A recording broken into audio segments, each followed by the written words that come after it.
Oh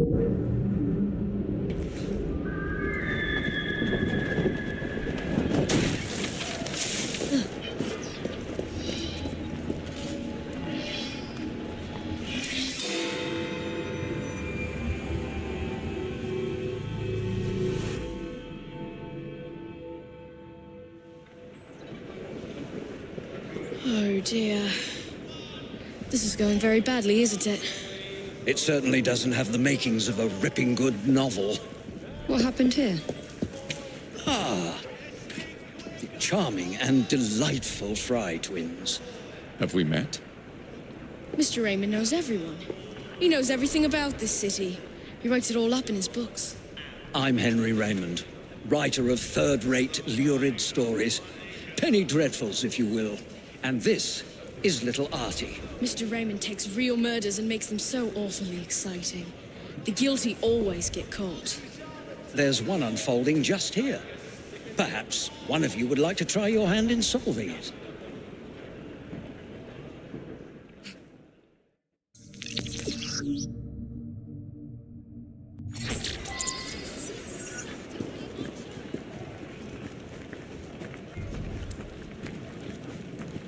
I do find crime so delightfully entertaining, don't you? I mean, solving crimes, of course. Finding a solution is exhilarating. I arrived to find the foreman dead, and the lad Dooley with bloody hands. No one's been able to find the murder weapon and arrest the murderer. Could you sort it out quickly? It's holding up the work. They're a rough bunch, but someone has to keep the kids in line. I just wish the grown-ups would quit fighting each other.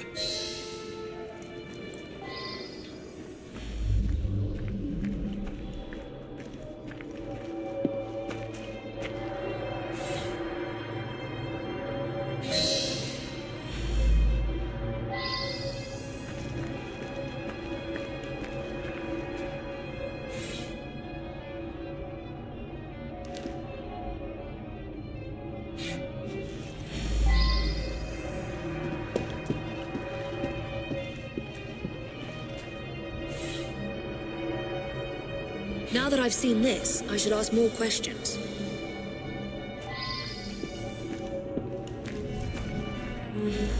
When I come back, the man's lying dead, and there's Dooley holding a knife. Please don't arrest him. I was standing there, having a think, when a fella come at me and give me a thumping. Dooley tries to stop him, and he thrashes Dooley. I run out to find help. That's Dooley's knife, all right. He never lent it to nobody.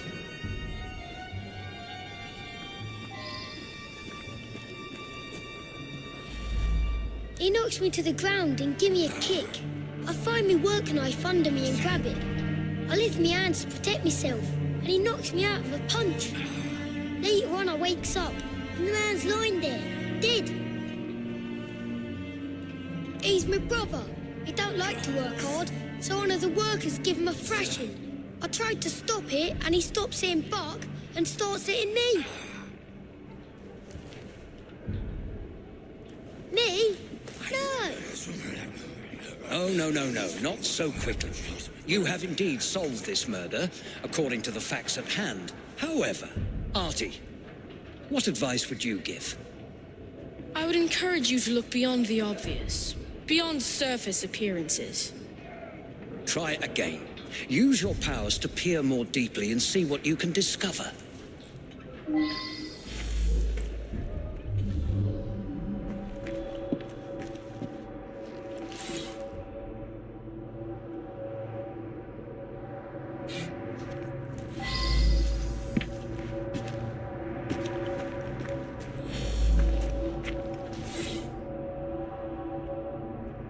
Which suspects had the opportunity to kill him?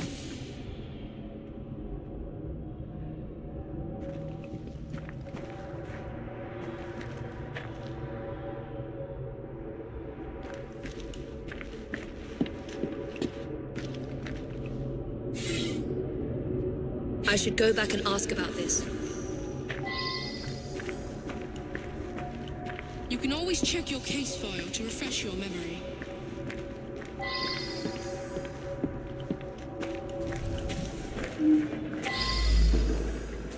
Wilkins wasn't the type to beat the children. On the contrary, he was forever getting in fights, trying to stop that sort of thing. The fumes can be a bit much in the brewery. When the men work in there, they wear bandanas.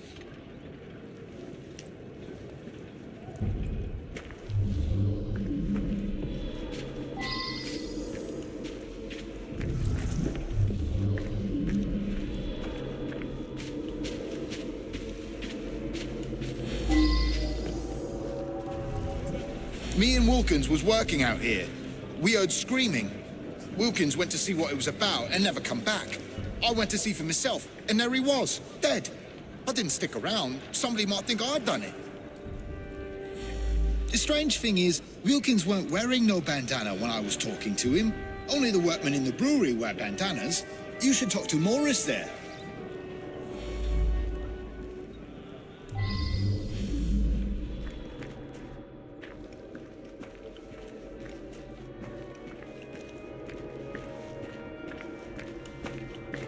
Which suspects had the opportunity to kill him?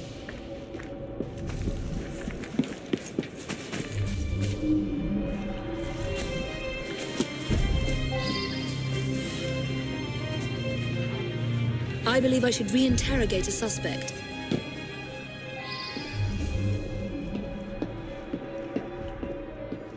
Try to establish a motive. Well, I was inside the brewery all day. I wear me bandana in there. Man has to, what with all the smells and fumes. I don't much know who smokes here. Maybe Taylor. A cigarette might be his.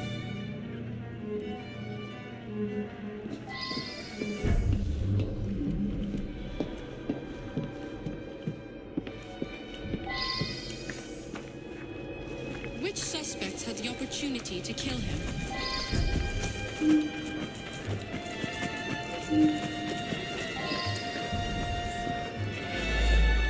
I quit smoking months ago.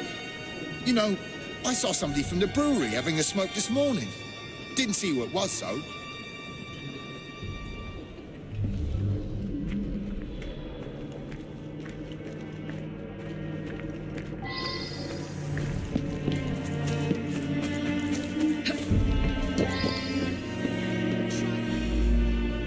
But like I said, I was inside. Didn't get a chance to come out to smoke. Colton left, though. You could talk to him. He's working in the loading area just now.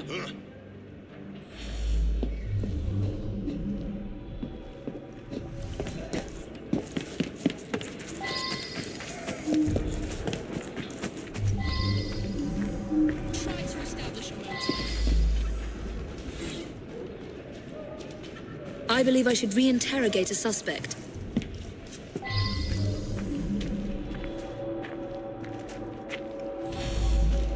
I was having a chat with one of the others when I heard a commotion and ran in there to find Wilkins dead. Poor bloke.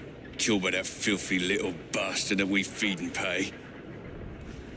I don't smoke. Never did.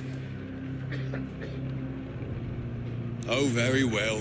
So I do smoke now and then. What's the matter? I should be foreman here. Wilkins coddled the boys like a mother hen. He come along and stops me giving the boys a beating.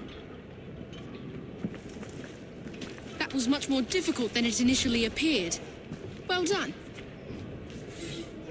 Off to the click with you.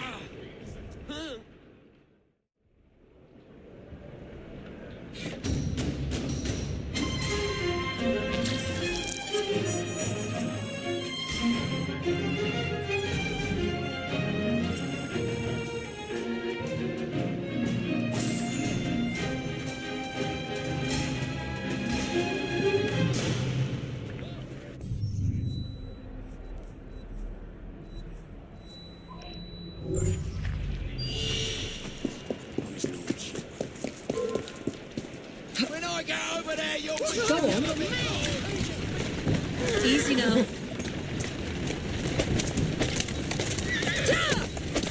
Come on! Yeah! Faster! Come on! Yeah! Move it! Faster!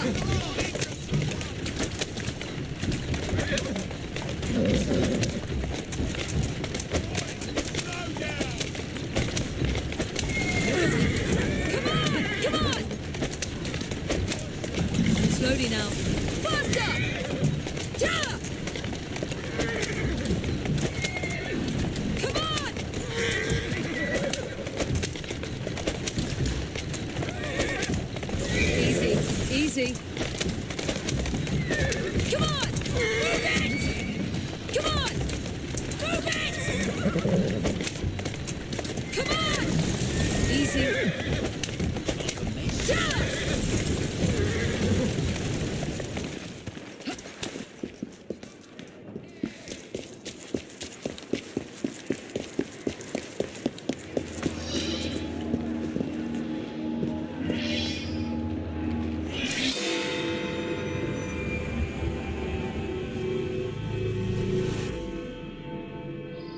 A tragedy in the park.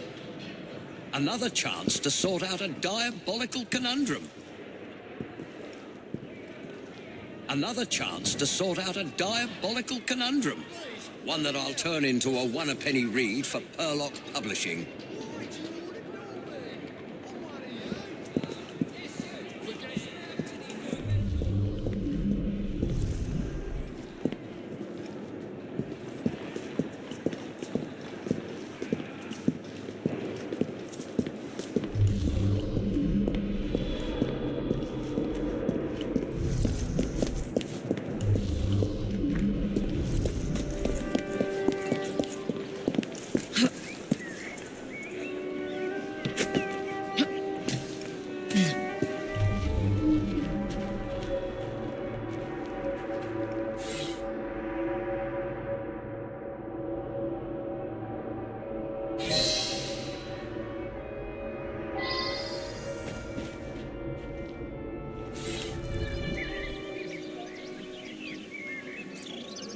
Now that I've seen this, I should ask more questions.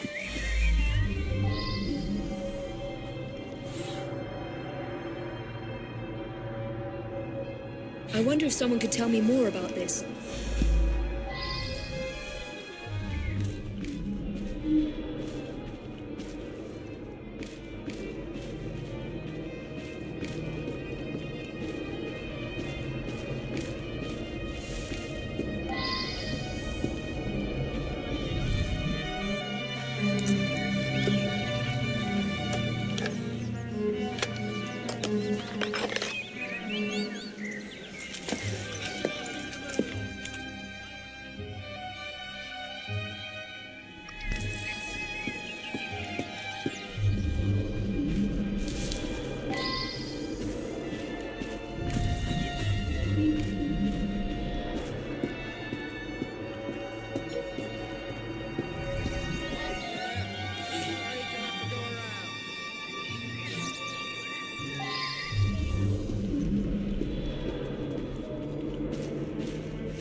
I don't know any of Dr. Alton's other patients.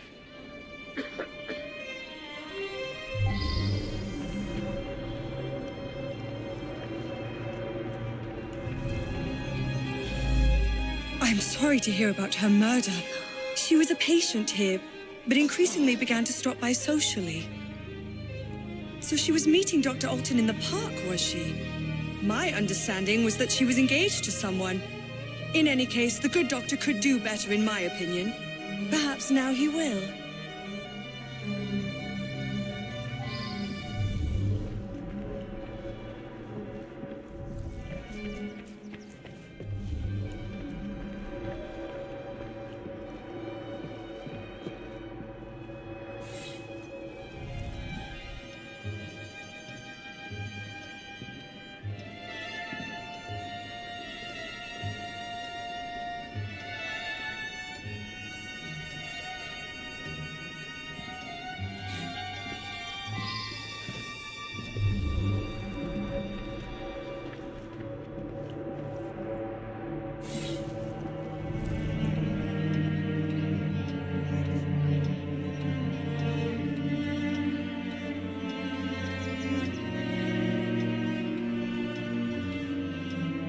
Well now, I didn't ask about this.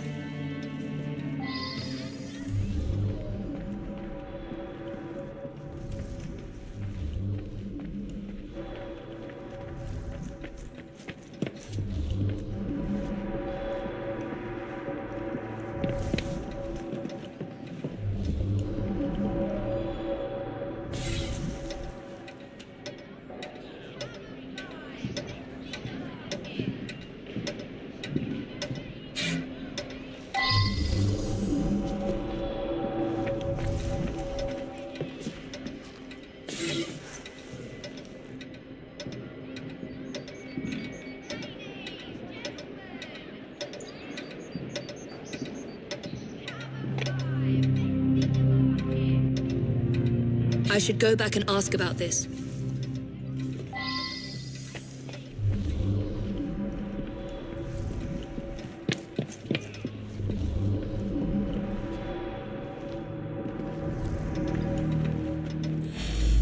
Oh my God, Prudence! How horrible! I was about to propose. But I don't understand. She and I didn't have a meeting arranged today. It is true that we sometimes meet in the park, but there was no arrangement for this morning. That's very odd indeed. Prudence was a patient here, but wasn't given this prescription. There's no reason that she should be carrying such a packet. You appreciate, I'm sure, that I cannot discuss the condition of any of my patients.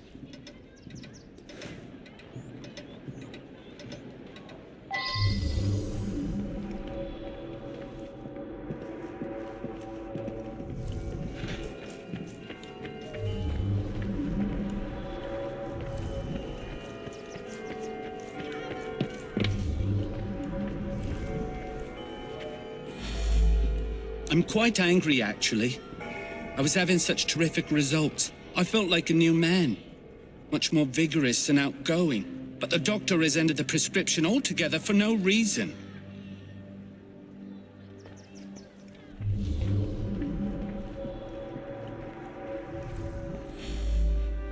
Mr. Baxter apparently attacked the doctor yesterday. It was after hours, but the doctor did have a cut on his cheek. Poor man. Dr. Alton makes house calls to see him. Baxter doesn't come into the office. I make up the prescriptions and he picks them up at noon when I'm away at lunch.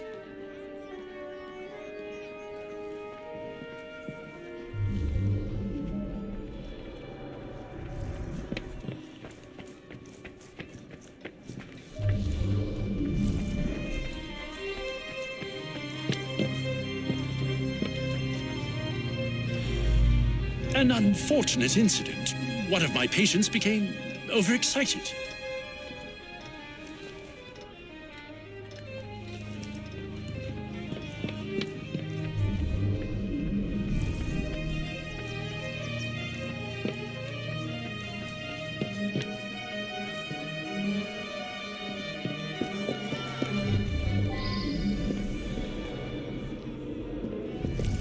Messages without saying a word.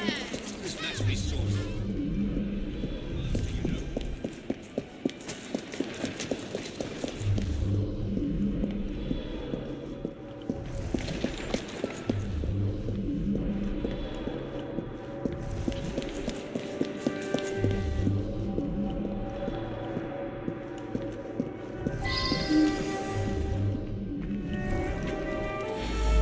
Prudence and I are engaged to be married.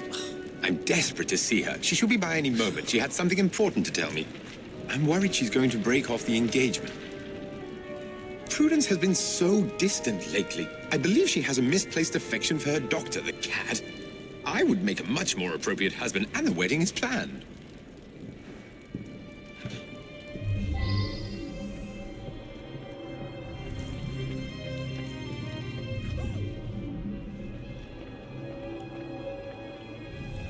You're not welcome here. You're not welcome here.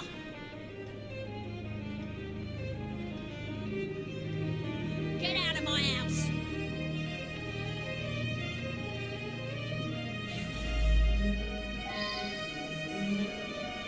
You're trespassing.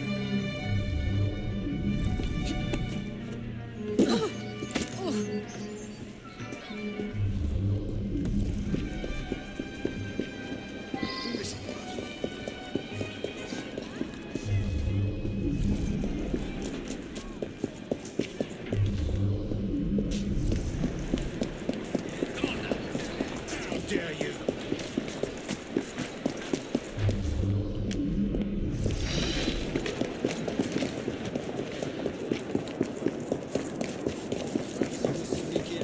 Metaphorically.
I saw her kissing my man in the park, didn't I? I followed her to the street yesterday, but lost her. I'll come every day if need be, until I catch her again. That trollop better promise to let him alone, or I'll give her what for. He's all mine, I tell you. All the girls want a bit of Baxter, but they can't have him. You ask him yourself, he lives just that way.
I believe I should re-interrogate a suspect.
That medicine was developed by Dr. Alton specifically for one of our patients, Mr. Shelby. But he's been using it for another patient as well.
I've never heard of such a man.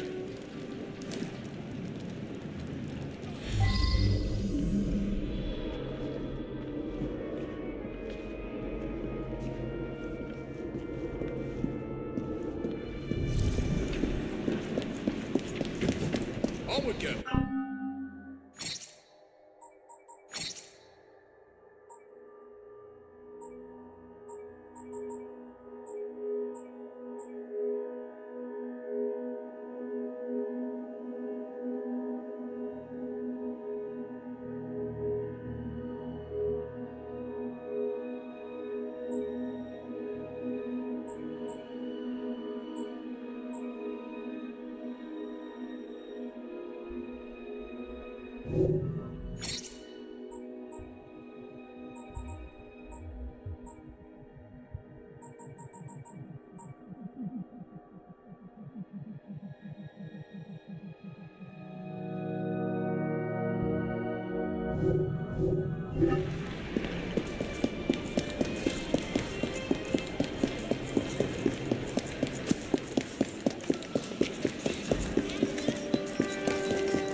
Oh God, it's true. I couldn't help myself. The powder unleashed a creature within me. He seduced the innocent Prudence and then killed her to prevent us from marrying. It's too horrible. I knew something was amiss with the medical powder, but didn't understand until you found those papers. Well done. Up to the click with you.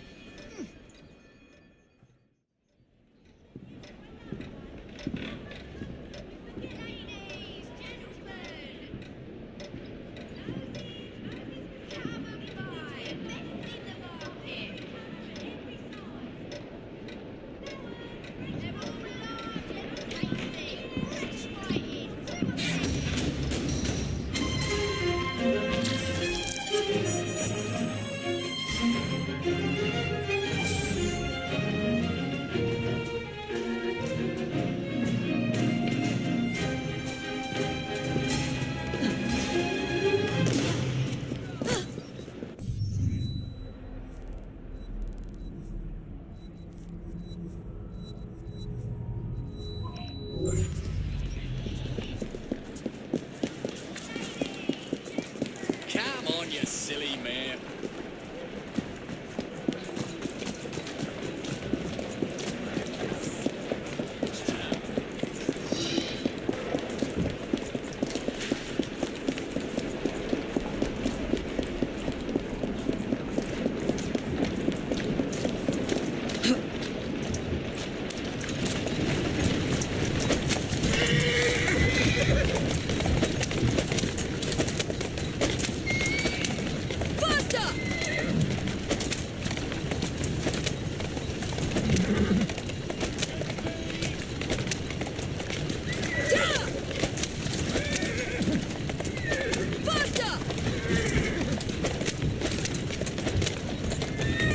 Easy, girl. Come on, move it! Yeah! Come on! Faster! Move it! Come on! Come on! Come on! Faster!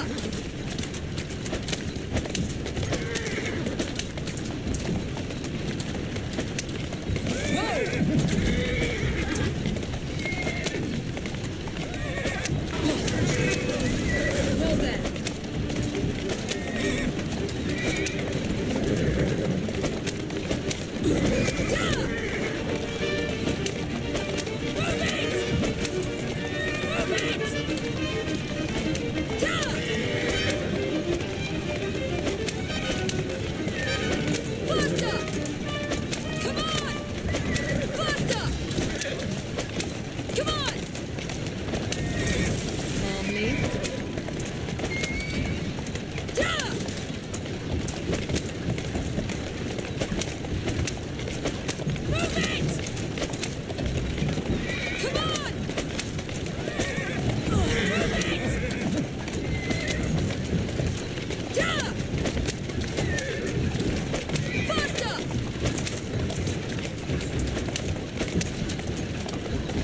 Slow down.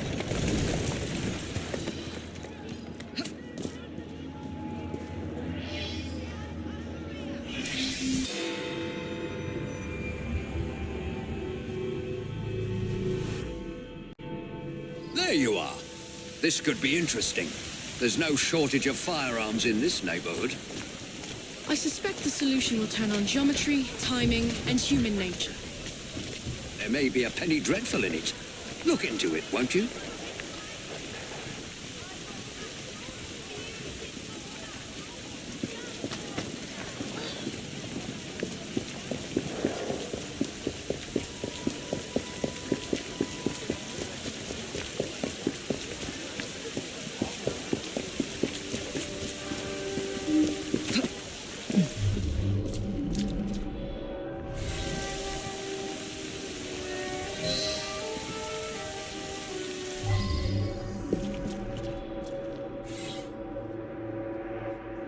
Well now, I didn't ask about this.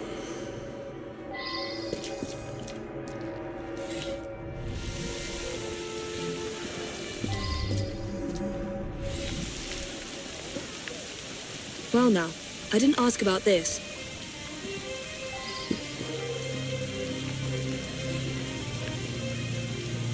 I should return and find out about this.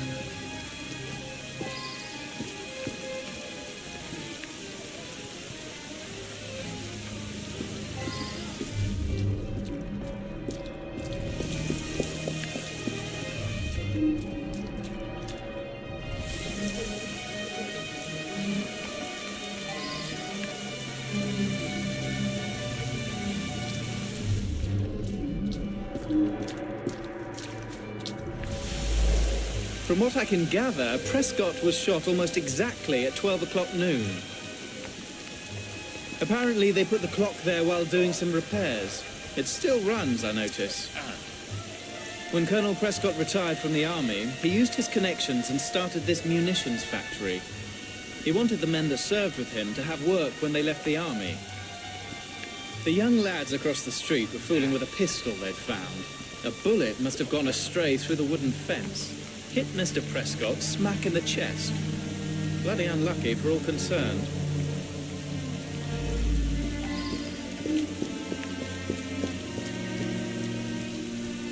He was a good man, very honourable.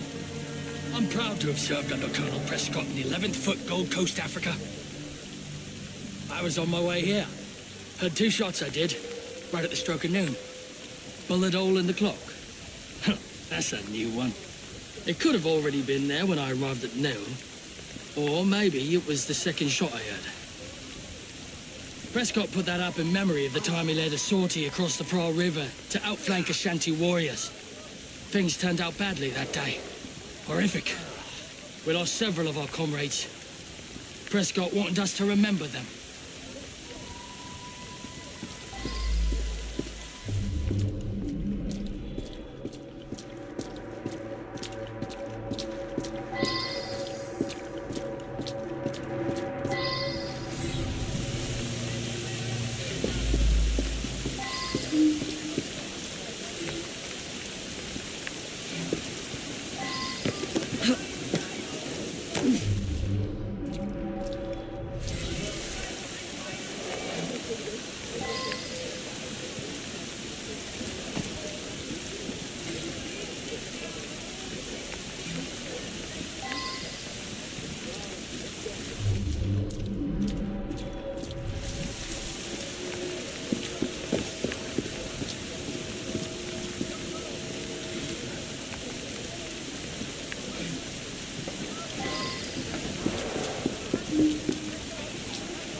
Shoot, but there was a loud bang. I was surprised and missed the target completely. It wasn't me who killed the man. I'm no murderer. We found a revolver underneath the lumberyard window. Don't know where it came from.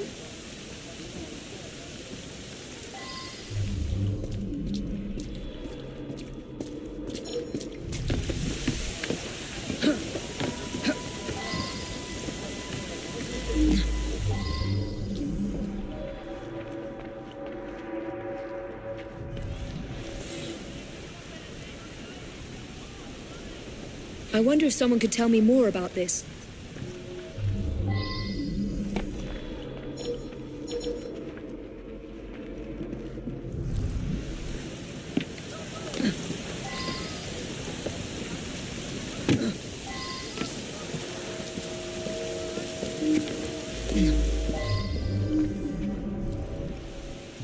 Him and me like to insult each other.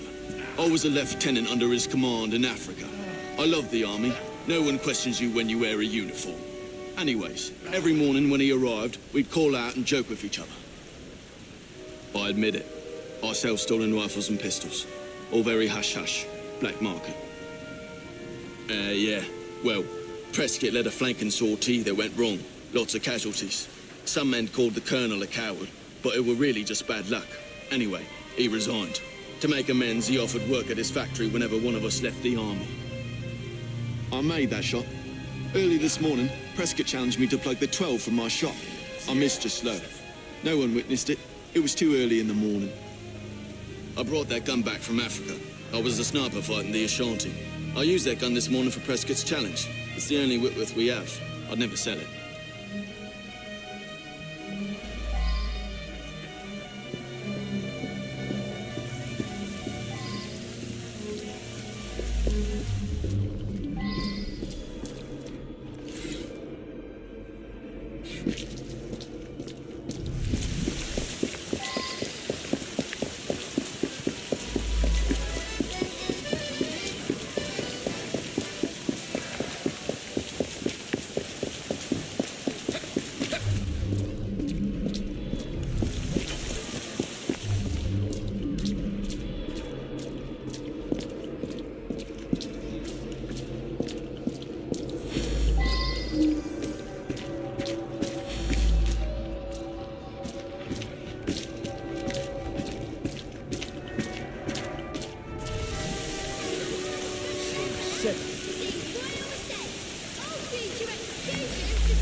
I should go back and ask about this.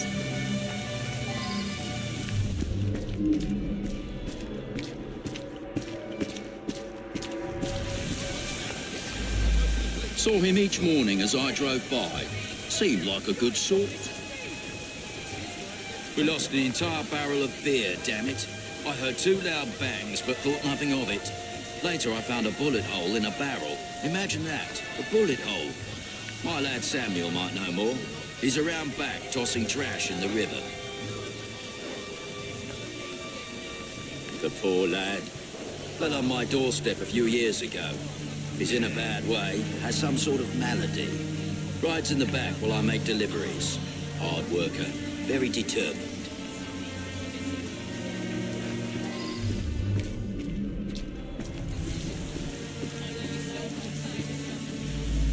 I just drop off beer.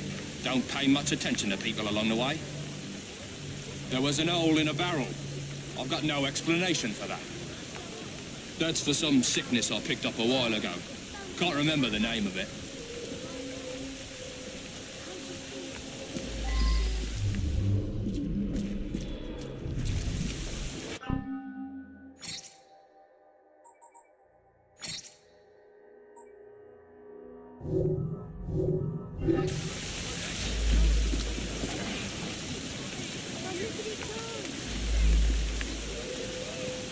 His goddamn cowardice in Africa got me best friends killed. He should have faced a firing squad.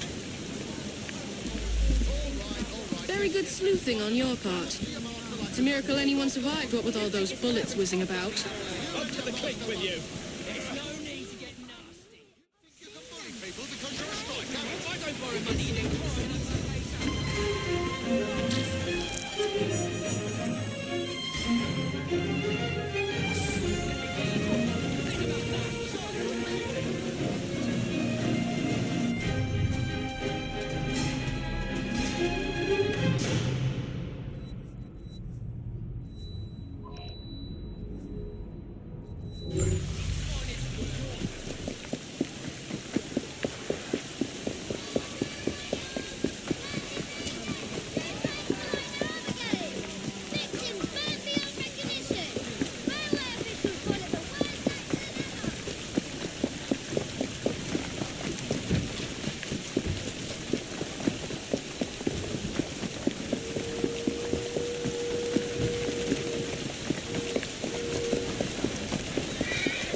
all night.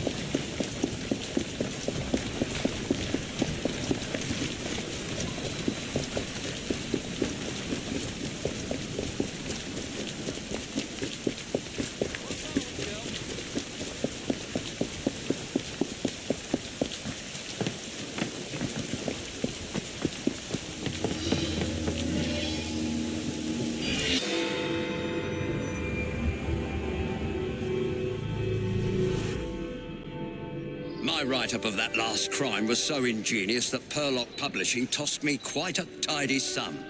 I believe this next one will do even better. It's baffling. The room was locked. How did the murderer get in and out?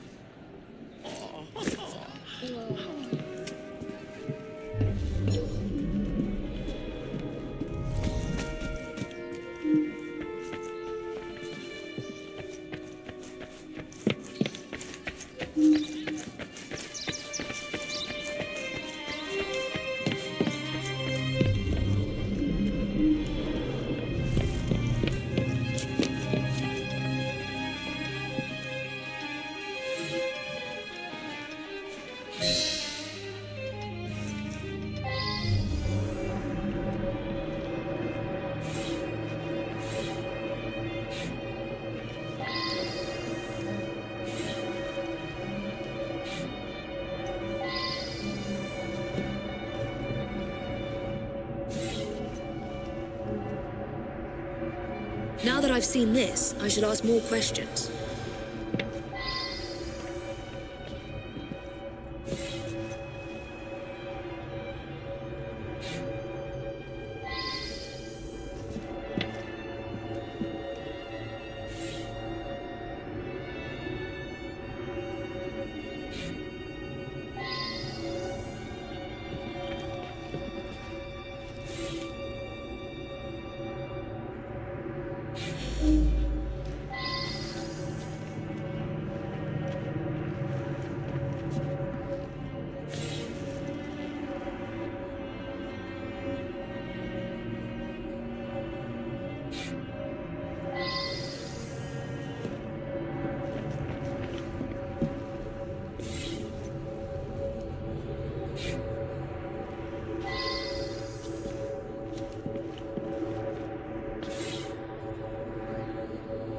I should return and find out about this.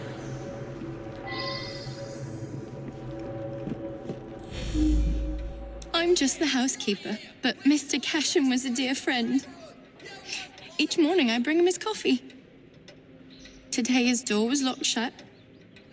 My husband is the caretaker. We live downstairs. We have the keys to all the apartments, so after knocking, I became concerned and let myself in and found him like this. The lights weren't working. My husband didn't want to waste any candles, so we retired early. Mr. Cashin was a respected music critic, a very accomplished man.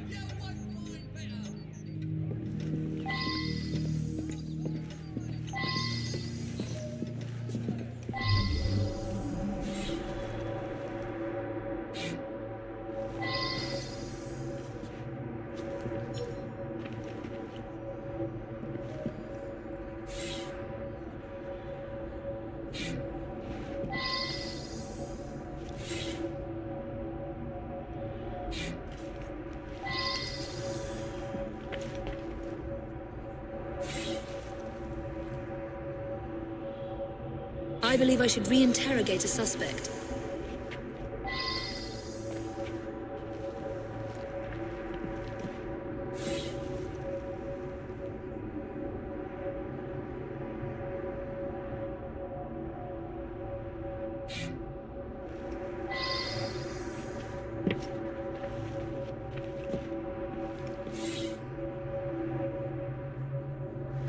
I I should return and find out about this. Mr. Cashin is dead? I just saw him yesterday. He looked in the peak of health. If you ask me, he paid a bit too much attention to the caretaker's wife. Scandalous, really. They must have seen each other nearly every day. Last night I was knitting in that chair. Then I felt quite sickly and opened the window to clear my head. I certainly didn't hear anything.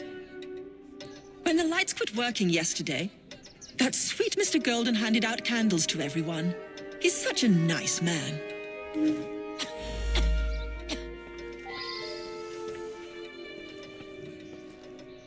Gone just like that, eh? He lived right next door and often came home from his concerts a bit drunk and singing at the top of his lungs.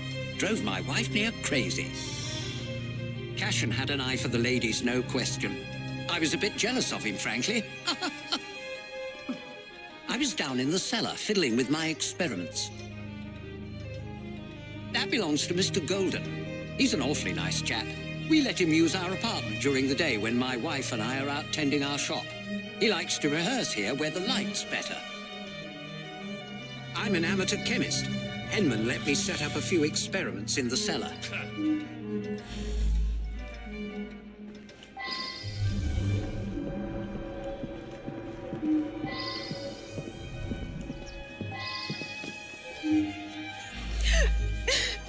It's true. I loved him. He was the best thing that ever happened to me.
I should go back and ask about this.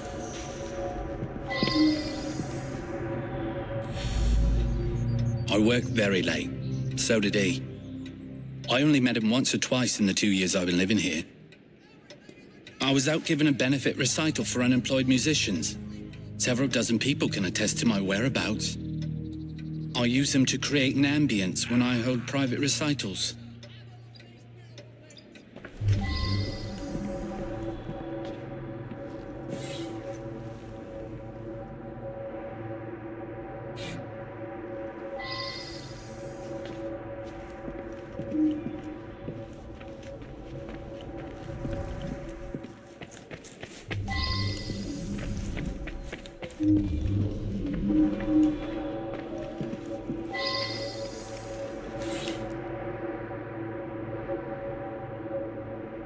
I believe I should re-interrogate a suspect.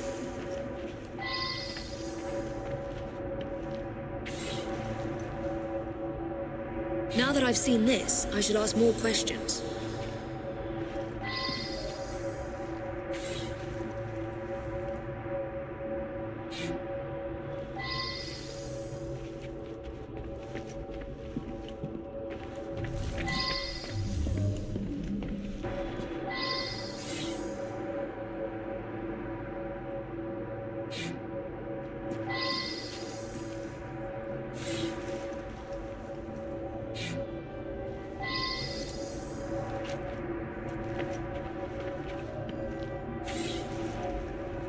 I should go back and ask about this.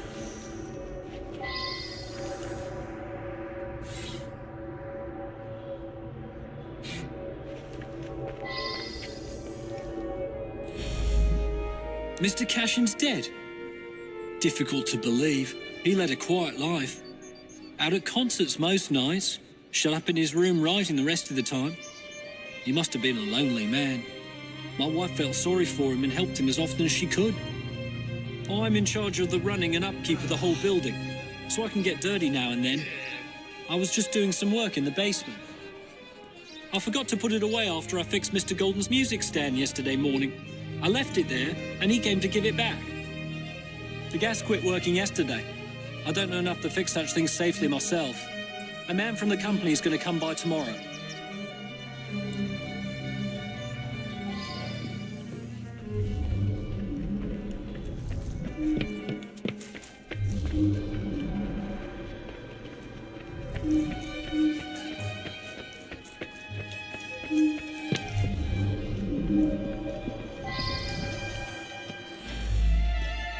Yes, be careful with that. It can be dangerous. It reacts badly with heat.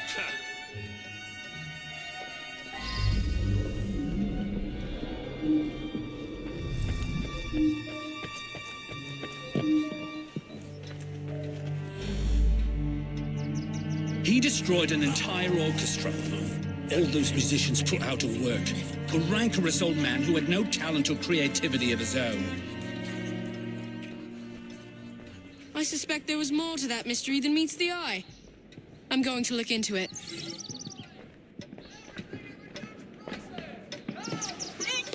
Off to the clink with you!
Go on. Faster! Easy now. Move it! Come on! Yeah! Faster! Come on!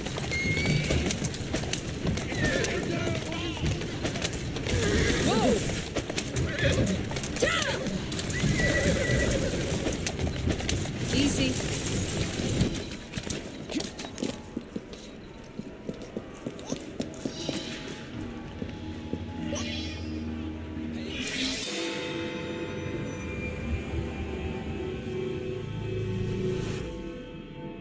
Here's an especially exciting one. Perfect for a penny dreadful. A famous professor dies twice. That's once more than usual. Twice as many sales. My name will soon be known across the nation.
I believe I should re-interrogate a suspect.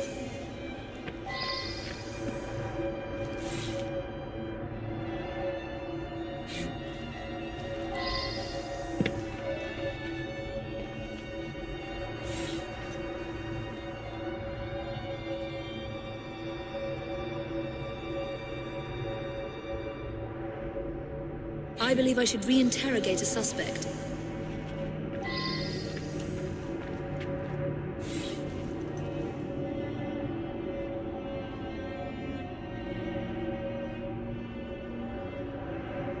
I wonder if someone could tell me more about this.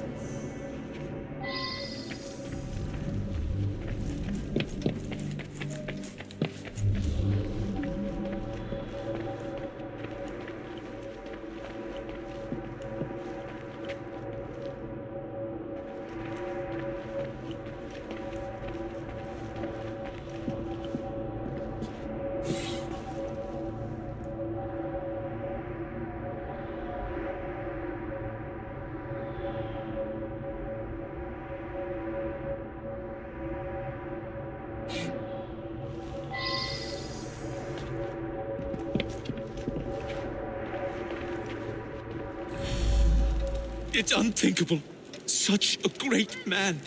We were still in mourning from the burial. He was buried yesterday in the family plot. My father was an eminent anthropologist and something of an explorer. He made his name by investigating the practices of a small village in the Congo. His colleagues at the university often sent him trinkets from abroad. This is no time to talk about the will. It is true that my father and my fiancée didn't get on, but I'm confident that once he got to know her as a daughter-in-law, they would have become friends.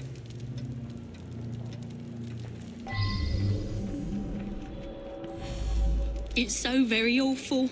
The professor died of an heart attack just days ago. Then tonight, I hear pounding at the door. I open it to find him bleeding and in pain. He tried to say something, then collapsed dead. Again. He got that a few days ago. Inside was a statue. I thought it was a marvel, but he told me it was quite common. I don't know who sent it. Spider? Let's get that out of here. Emmett is definitely afraid of spiders. He kept repeating, Barkesso, Barkesso, over and over. What does it mean?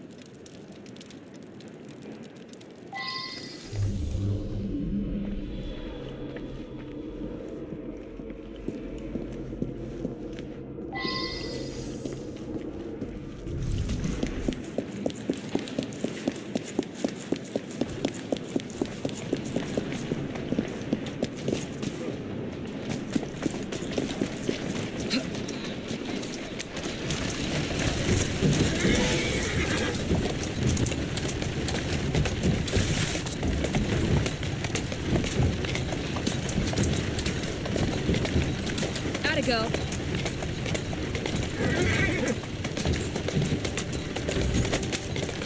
Slowly now.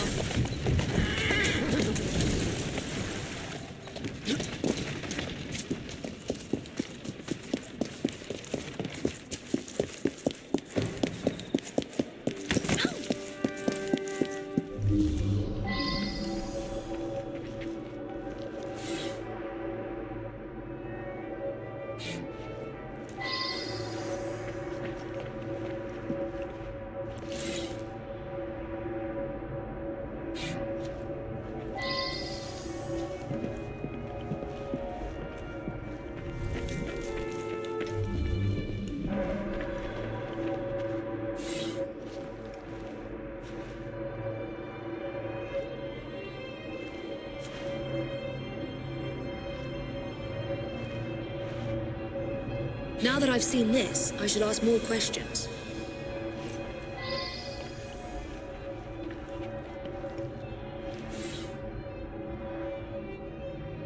I should go back and ask about this.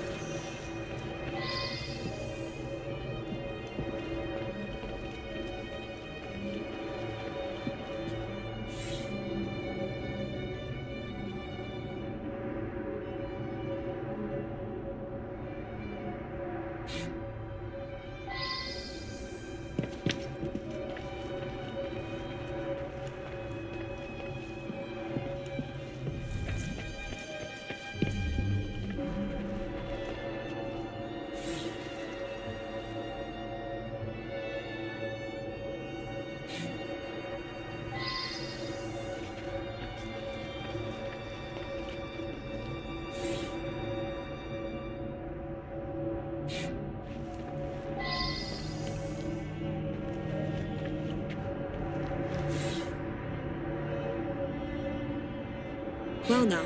I didn't ask about this.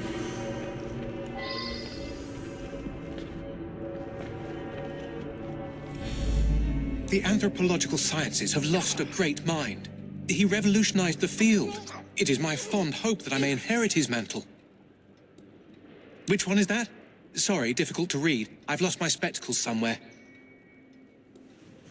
I recently traveled to Africa in order to continue studies on the indigenous tribe Professor Bing discovered some time ago.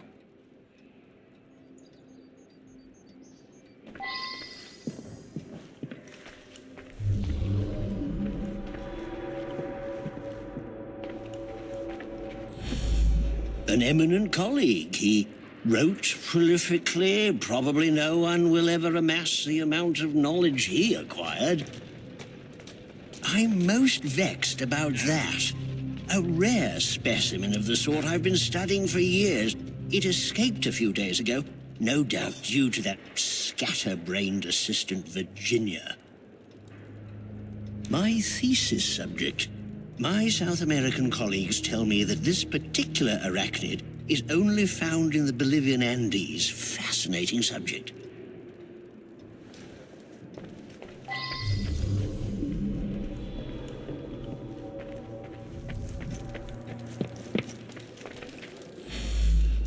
A lovely man, and quite wealthy. I only wish he had lived to bless my alliance with his son. I'm sorry to hear about that. Do you know whether that change was actually made? I hoped you wouldn't find that. I'm afraid several of the faculty purchase cadavers for research purposes. It's a fact of university life.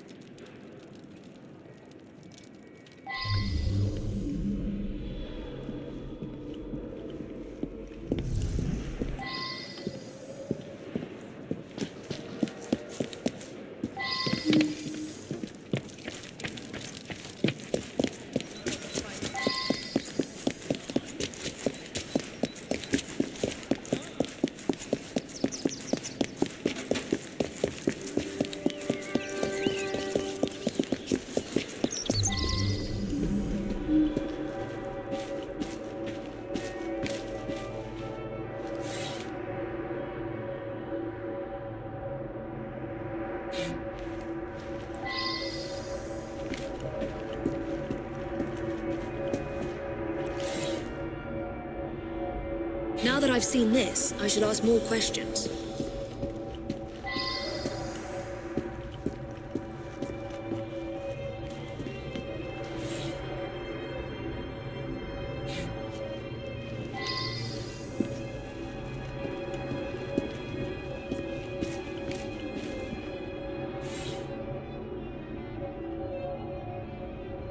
I wonder what the other suspects will say to this.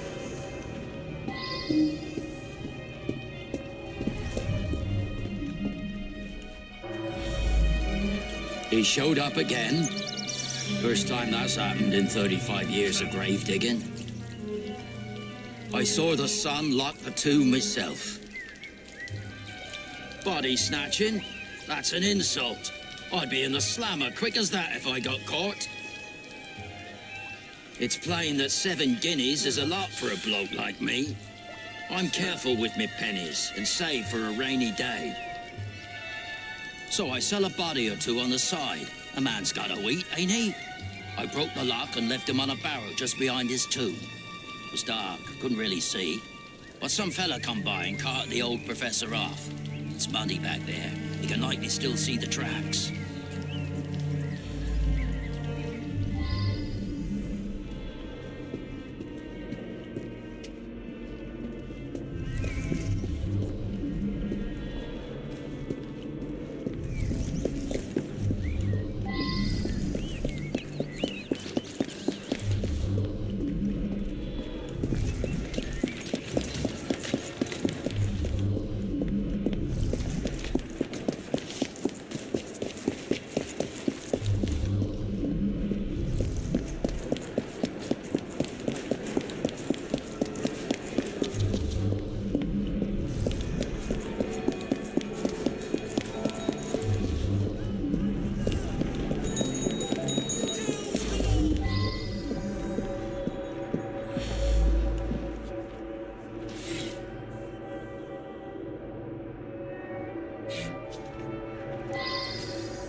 It's mine. I misplaced a similar one, possibly at the funeral. I was so upset.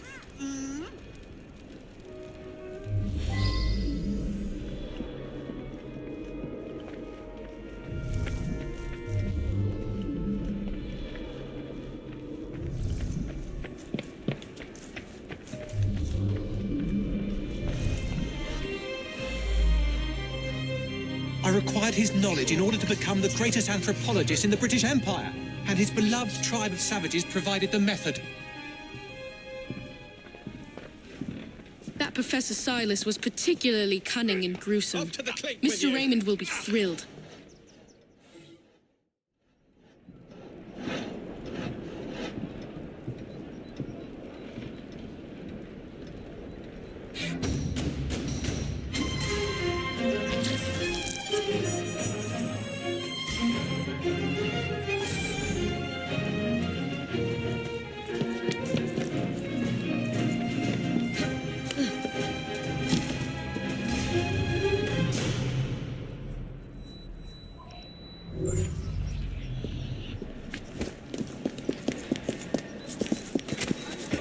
It's not a desk, it's an...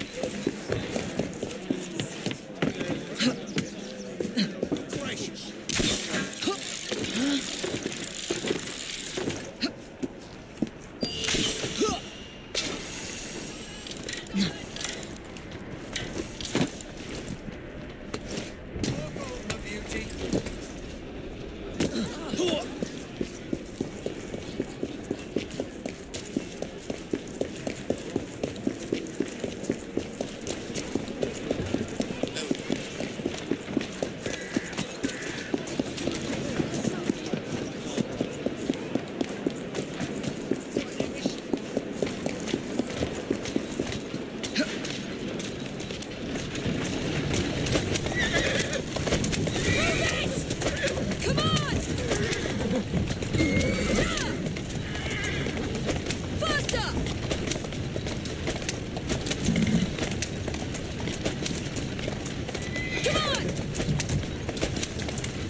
Easy. Move it!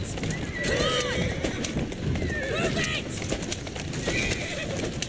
Yeah! Whoa there.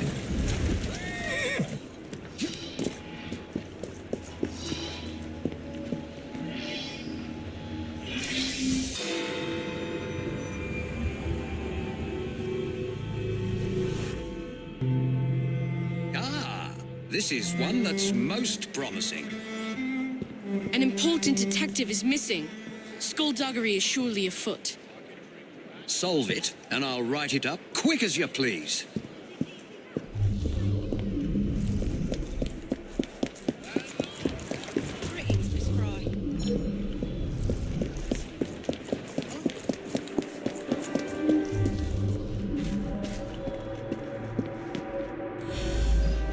He's a friend of mine. The whole station is out looking for him as we speak. Ironically, he came here on an investigation himself. Seems several people have gone missing in this part of town. We've had reports of missing people over the last few months. Detective Murphy is just the most recent and the only one who's anybody to speak of.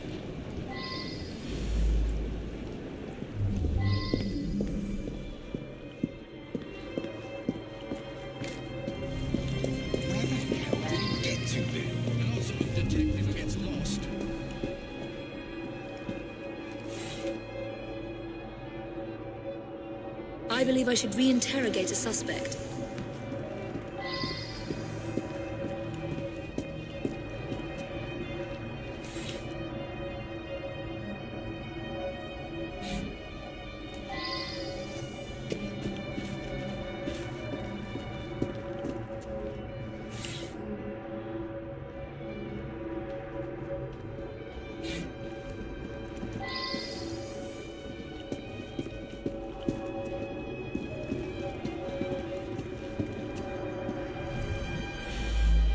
I saw him going into the barber shop when I was on my way to work. In this kind of neighborhood, people come and go.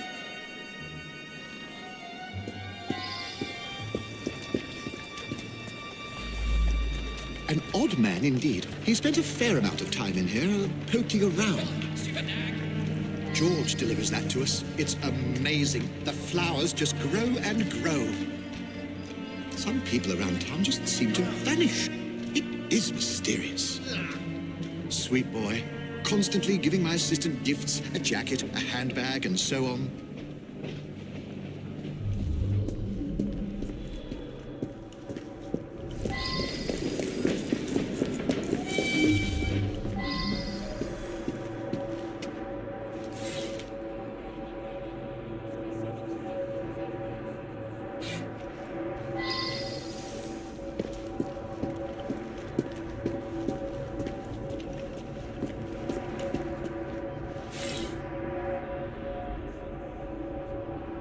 That's unusual.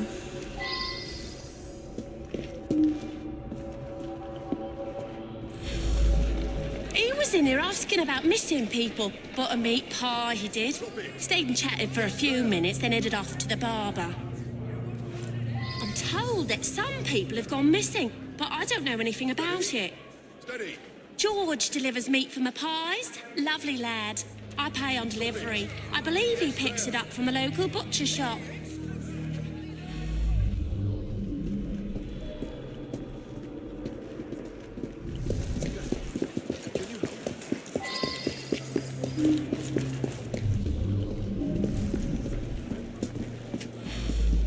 George is my sweetheart. I think he plans to propose marriage soon. Maybe even today.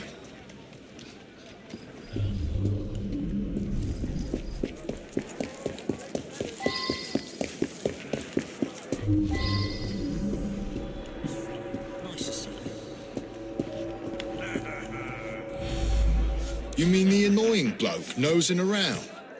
I told him to sod off. I pride myself on the quality of the beef I sell. Somebody selling cheap around here, though, my sales have dropped off. George? I don't know any George.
He came in asking lots of questions. I believe I answered them to his satisfaction. I suppose there are a few people I haven't seen in a while. Why would you want to know about him? Stupid boy. He does deliver tan leather on occasion, but I really have very little to do with him.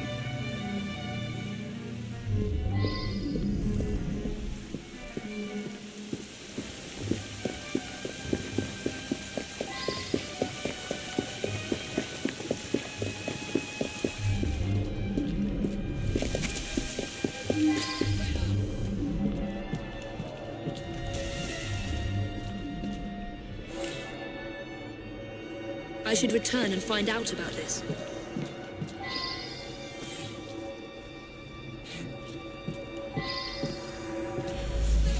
Yeah, I gave him a trim. He asked no-ended questions. When I cut his hair, I notices a tattoo right at the base of his neck. A green Celtic cross it was. You're right. Several people have disappeared over the past months. Some of them were customers of mine. I'm trying to quit drinking. Sometimes my hand shakes when I'm given a shave. George was in here earlier, getting an haircut. He wanted to look nice for his girl. He's been seeing Joanna from the flower shop for some time now. Said he's finally saved up enough money to pop the question.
George, I hoped he'd stop by.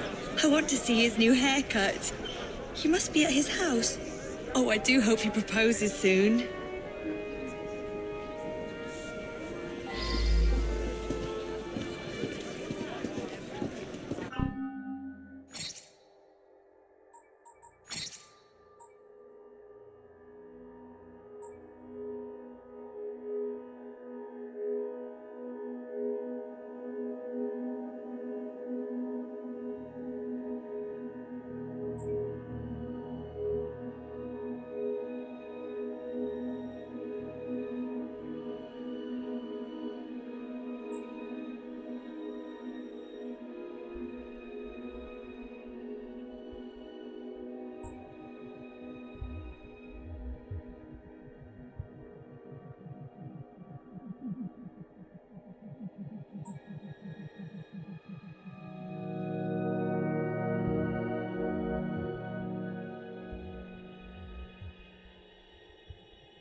says 10, I'll count it 10.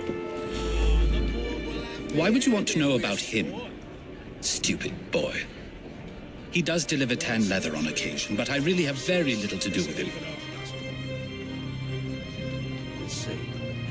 He was coming too close to figuring out where all those people went.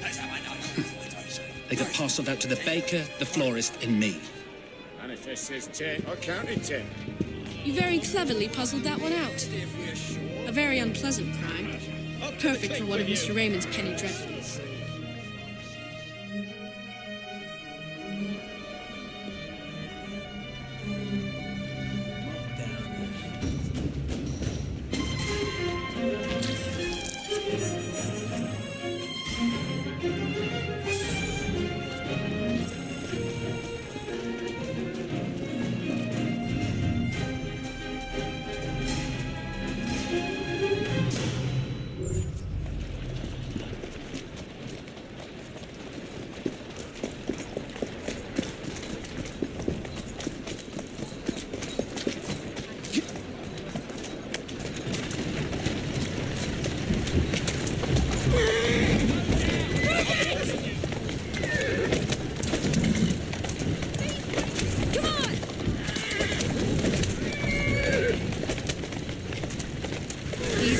Easy.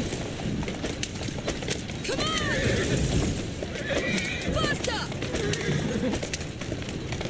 Yeah! Hold there. Move it! Come on! Yeah! Slowly now. Faster! Come on! Faster! Easy now. Come on!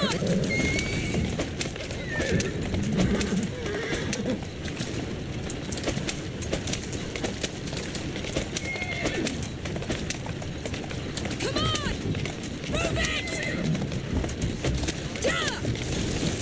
Come on! Yeah! Faster! Whoa! Come on! Move it! Slowly. Yeah! Easy.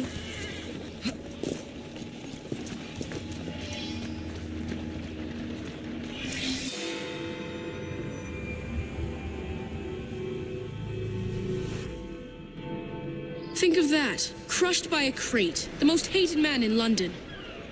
Can you imagine achieving such a title? One day my brilliance will bring me similar recognition. Mr. Raymond, what are you talking about? It's of no consequence. What's important is that this man was hated by many. But who delivered the fatal blow?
I know the man. He's hated by everyone. Surprisingly, it's not clear what killed him. I find multiple wounds. No need to send many people to jail for killing such a terrible man. What say you only arrest the single person who actually caused his death? He appears to have been stabbed with a perforating weapon, perhaps a spike of some kind. There would be bleeding and it would affect motor control right away, but death wouldn't come for another 6 minutes. I suspect that there is at least one deadly toxin in his system.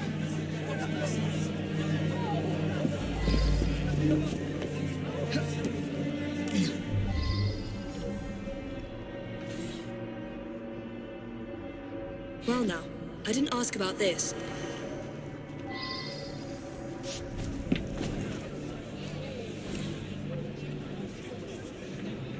Well now, I didn't ask about this.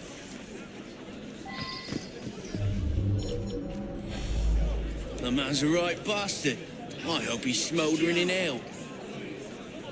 I'm not a crane operator. I wouldn't know how to work there. My best chum is maimed for life, and Ashton didn't care a fig. He deserved what happened. Beyond that, I'm mum.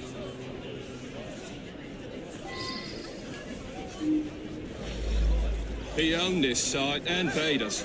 We all hated him because he looked for any excuse to cheat us out of our wages. I didn't hate him any more or less than my mates.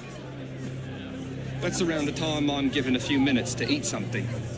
About then I would have been buying myself an apple at the stand down the street. It's difficult to work properly.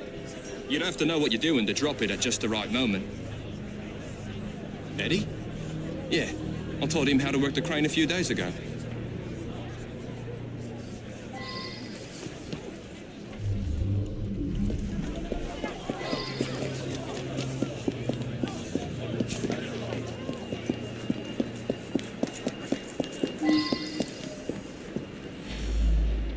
He's my husband.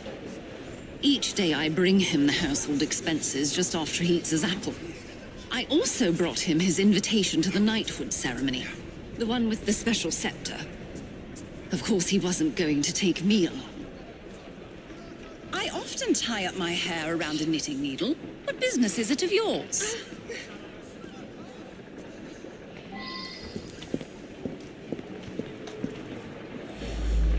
He stopped by here every day at the exact same time.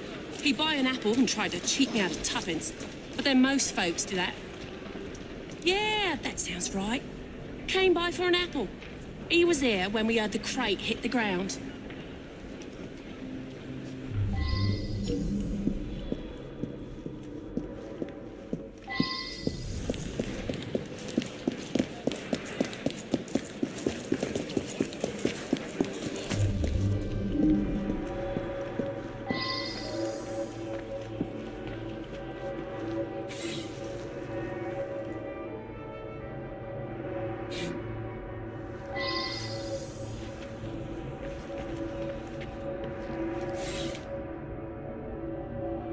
Now that I've seen this, I should ask more questions.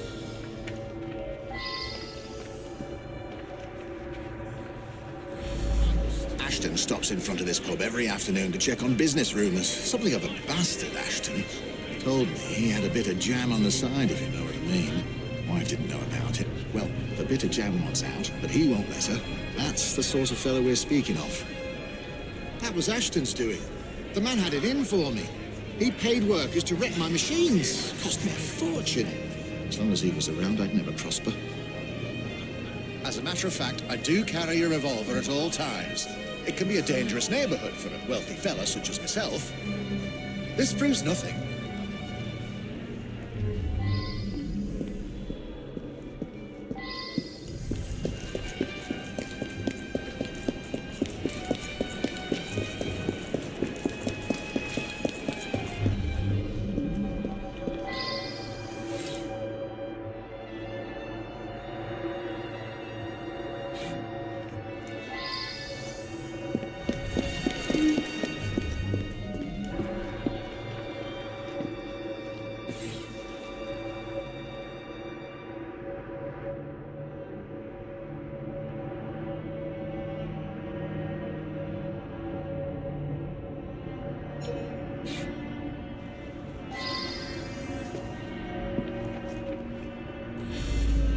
I see him here every day.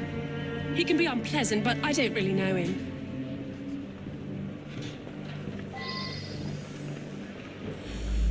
He's been coming to me for years. He arrives precisely at 1 o'clock and leaves 2 minutes later. He takes a bluish medication every day and prefers that I administer it.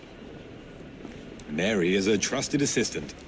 As far as I know, she's completely above board. Today, she swept the shop and prepared some medications. She also fetched herself an apple from the apple stand.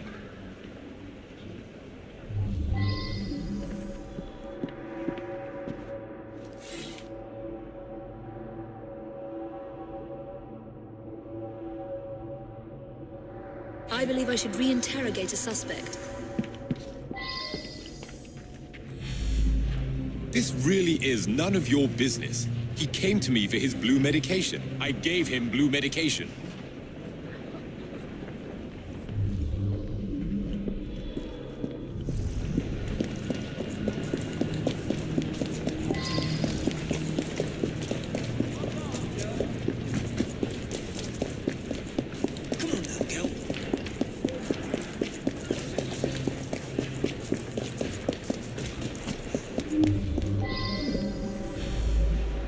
Girl who works at the pharmacy? Yeah, she slipped me an extra threepence. She had a special app just for Mr. Ashton. I gave him that one when he come by. Mr. Ashton did look strange-like, eyes all yellowish, and then he turned pale after he bit into the apple. Almost green, really.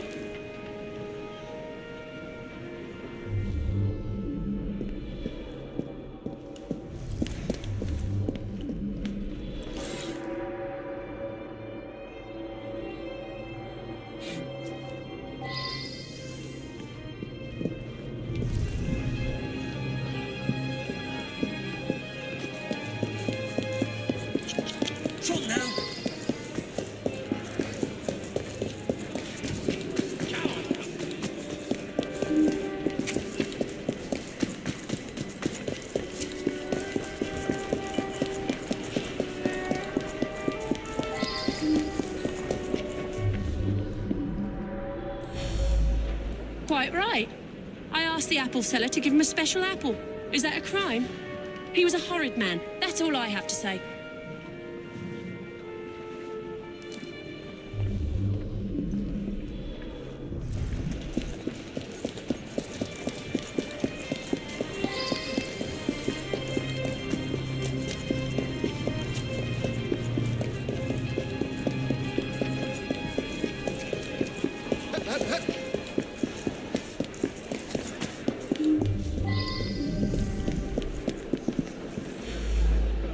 Very well.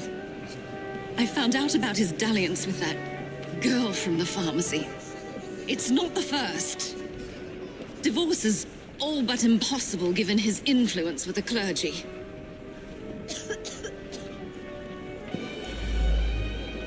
I'll be the toast of the town. A very unpleasant fellow. But what was that business about a knighthood ceremony? In any case, Mr. Raymond will have a story for Purlock Publishing.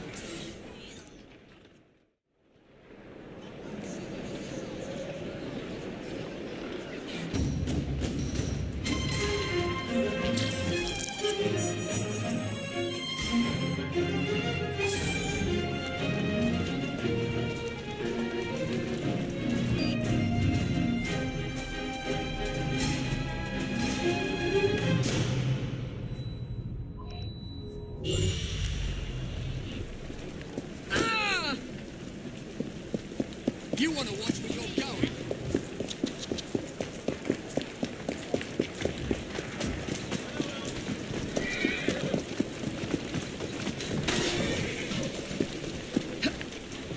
Come on now. Calmly. Come on! Move it! Faster! Easy, girl. Come on! Yeah! Come on! Faster! Yeah! Come on! Move it!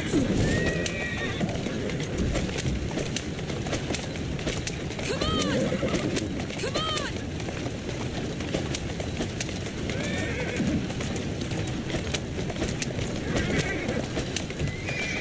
Faster!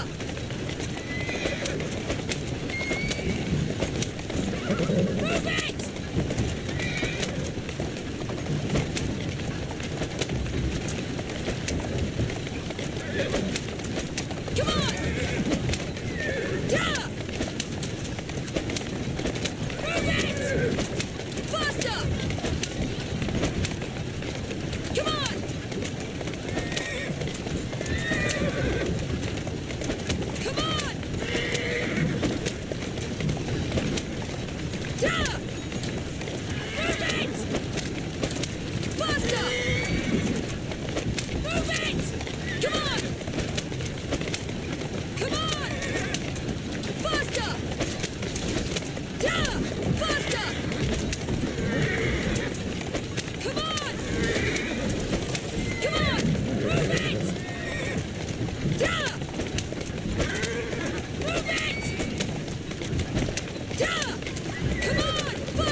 Hey!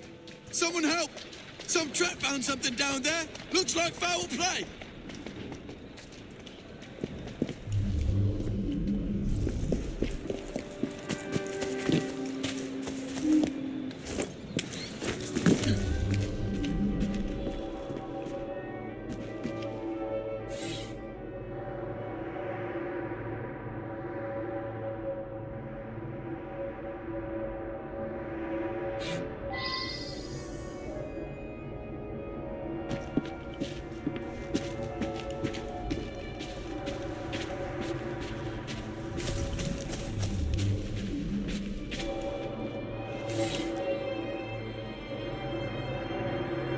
I believe I should re-interrogate a suspect.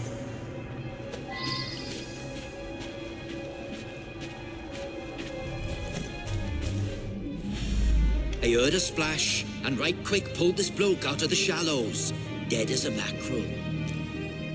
I live there now, if you can call it living. I lost my job, didn't I? No need for the likes of me when a machine can do the work. A nice warm coat like that on a dead man? What do you expect? I snatched it before somebody else came along to nick it. Like you.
I wonder if someone could tell me more about this.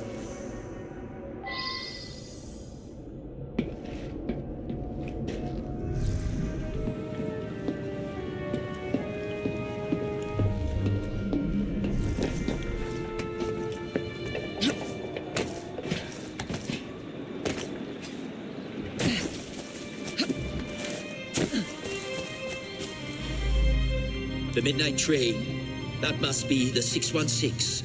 Stops in the station down the road. If you hurry, it might still be there.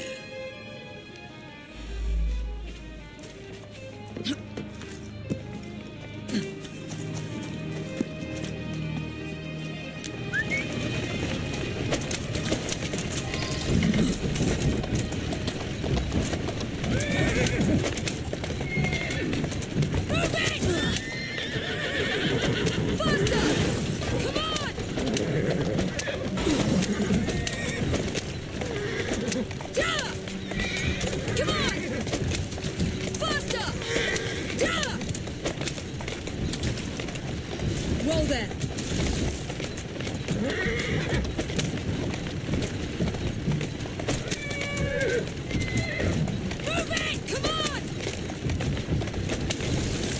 Easy.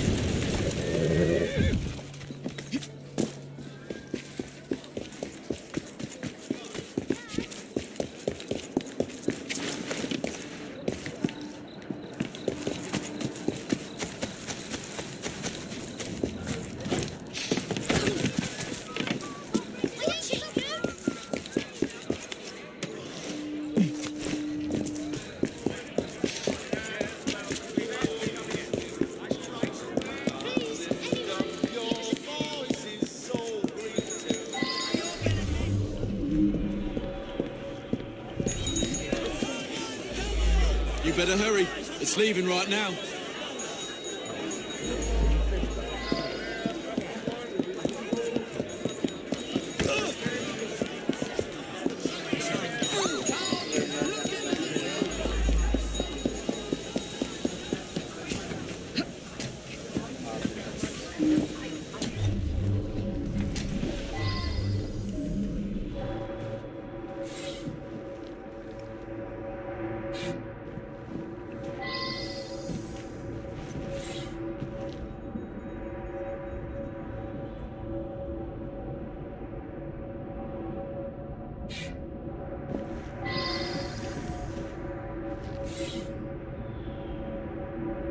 Now that I've seen this, I should ask more questions.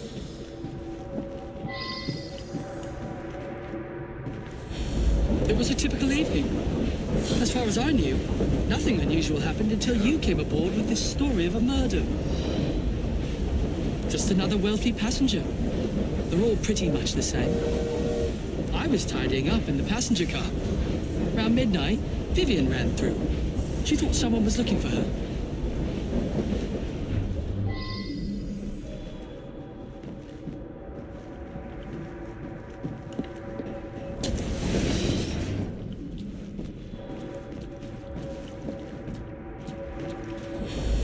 Nothing unusual. A couple of passengers came in and had a sort of business meeting. One of them was buying a lot of drinks for the other, and then they started to argue. But Vivian went over and joshed them out of it. Oh, well, it's a noisy train. Plenty of passengers have trouble getting to sleep, so I keep sedative here behind the bar, yeah? Peter, nice bloke. Came here after being sacked from a foundry a few months ago. I tell you, he looked white as a ghost after he served the businessman.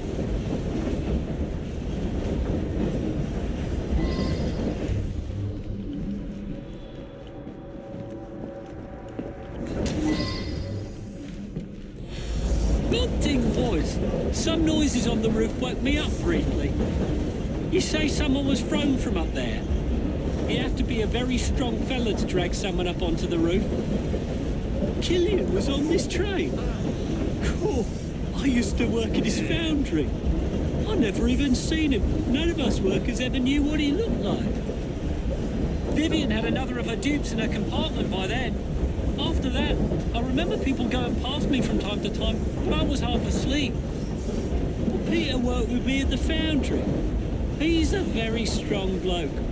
I got my arm mangled in one of the damn machines they put in. Then Killian sacked the whole crew. Peter, he helped me get hired as train staff.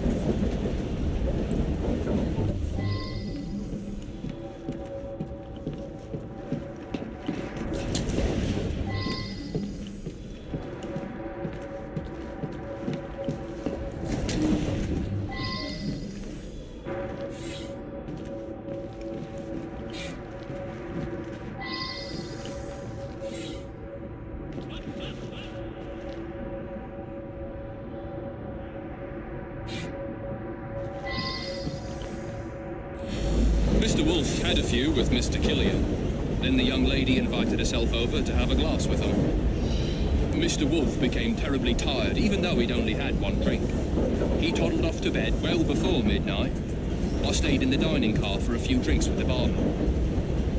Mr. Wolfe bought him drink after drink. Then they got angry. But the young lady come over, and it's obvious that Mr. Killian was interested in a rendezvous, like. Around about 11:30, Killian and her left together.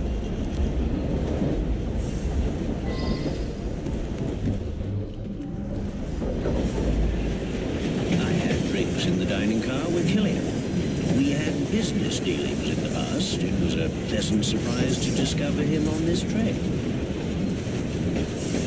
I suppose there were some disagreements, but there always are when a great deal of money is involved. Sam, he's a trusted valet. He's terrifically strong, which makes him useful in many situations. I felt unusually tired and came back here to get some sleep.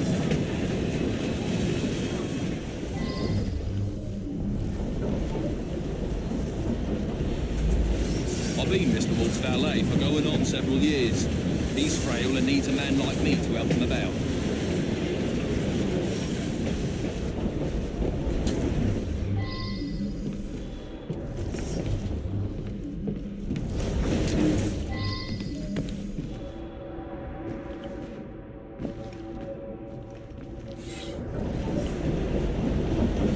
I believe I should re-interrogate a suspect.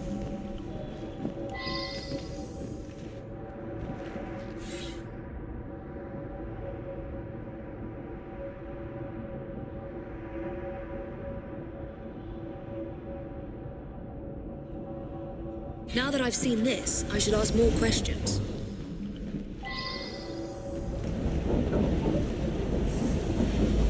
Nothing unusual at all.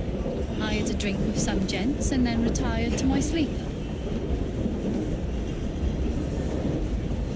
Someone slipped a note under my sleeper door a few minutes before midnight.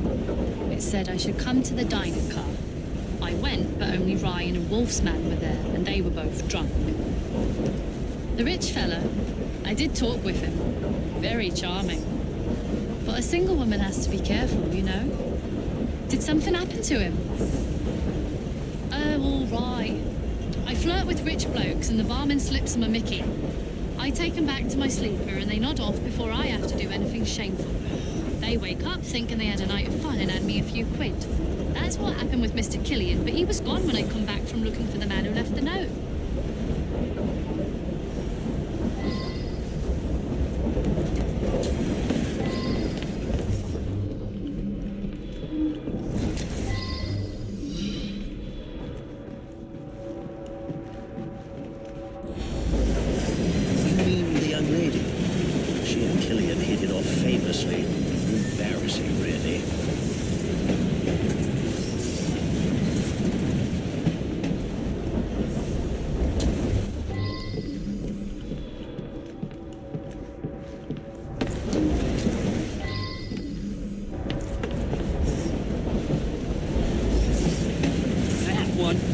Clever little minx.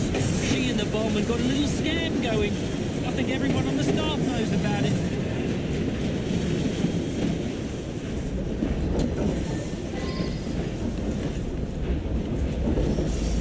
She's a frequent passenger, that one. Hangs about with the wealthier sort. Likes to entertain them, if you take my meaning. Yeah, I helped Vivian fleece the dupes. I slipped a pill in the wine for the table. Both gents got sleepy, but Vivian picked the richest one.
She rides the train often. She's very friendly with the other passengers.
gave him what he deserved.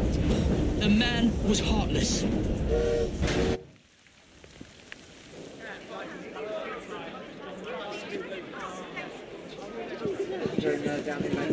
I believe something larger is afoot. A lot of murderous anger concerning industrialists.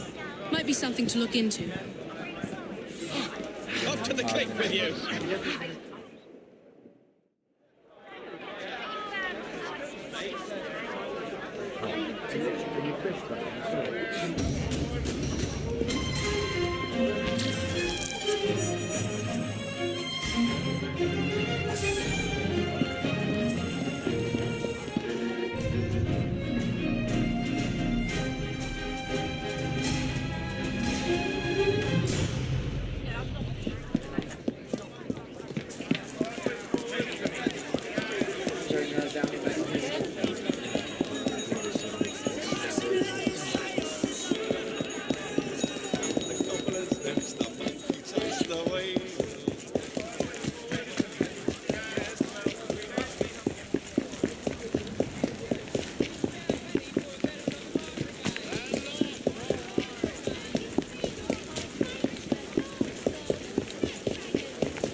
Slow down.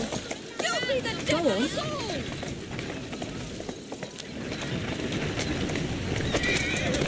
Come on! Come on! Move it! Slowly. Faster! Come on! Yeah! Come on! Faster! Yeah! Come on! Move it! Yeah! Faster! Move it!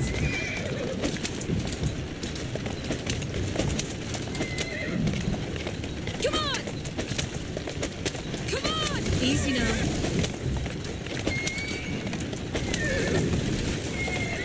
Move it! Faster!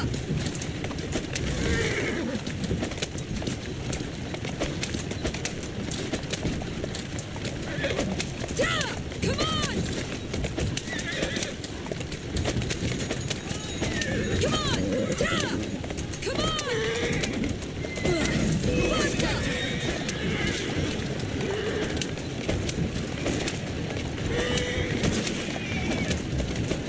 Move it!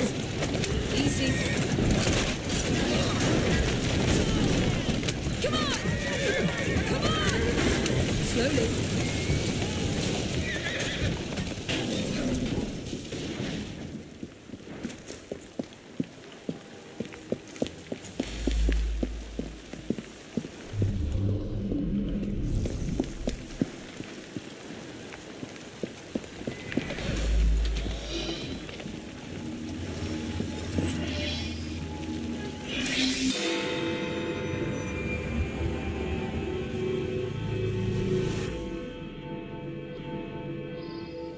My dear friend, the Ghost Club has an extraordinary case for you. Spiritualist Thaddeus the Amazing has predicted his own death at his next séance. Could you have a look?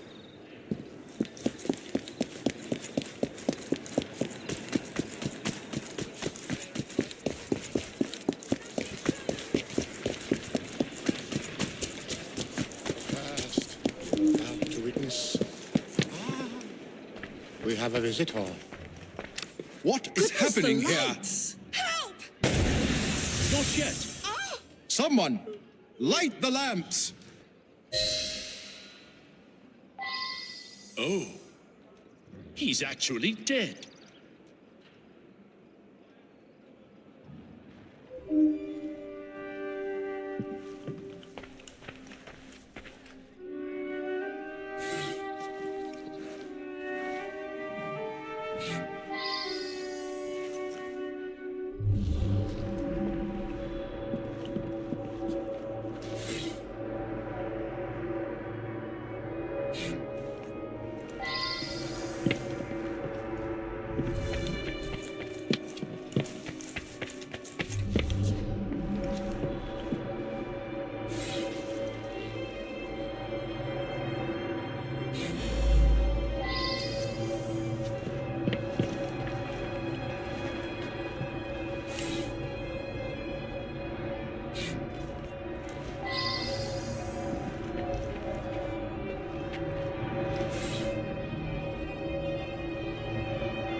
I should return and find out about this.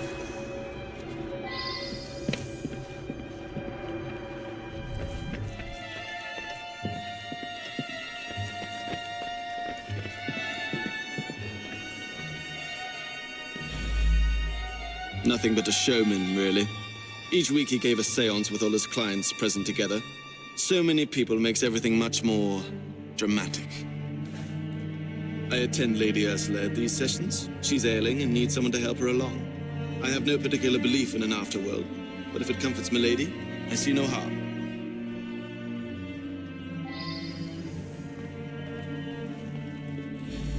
I sought him out after the death of Mittens. I was so hoping to hear from my loved one. I'm convinced Thaddeus could have communicated Mittens' wishes to me. I must know to whom Mittens wishes that I should leave my fortune. And now Thaddeus is lost to us. I shall never know. Mittens is my beloved kitty cat. She was run over by a milk wagon several weeks ago. I've been trying desperately to contact my sweet thing ever since. I'm not well, though, and likely haven't long to live myself. This is so frustrating. I had a simple question, but have had to come back for séance after séance, week after week. Each time Thaddeus divined a partial number from the other side, but never the entire correct number. Today he promised that I would get everything. Thaddeus felt that if I signed some papers, it would demonstrate to my dead father that I had absolute trust in Thaddeus.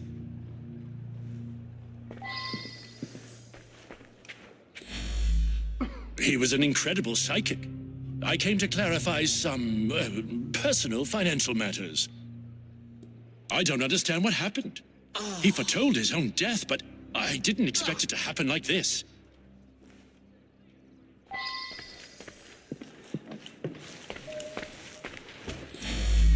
I have no doubt that his powers were genuine.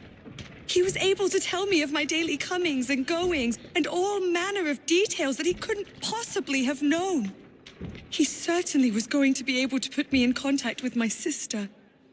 I'm so sorry to lose Thaddeus. The oddest part is that he claimed all would be revealed to each of us before his death. I've been coming here to decide whether I should accept a marriage proposal. Thaddeus had been attempting to contact my departed sister so that she could give me advice. Thaddeus was a kind man who sincerely wanted me to make the best choice. Now what am I to do?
My brother has become obsessed with some secret bank account.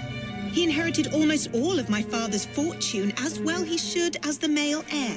But some was locked in a secret account. I think it unlikely that it should be a significant amount. I went along to the seances a couple of times. I thought it was a waste of my brother's time. power of attorney to a psychic. That sounds very unusual indeed.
Now that I've seen this, I should ask more questions.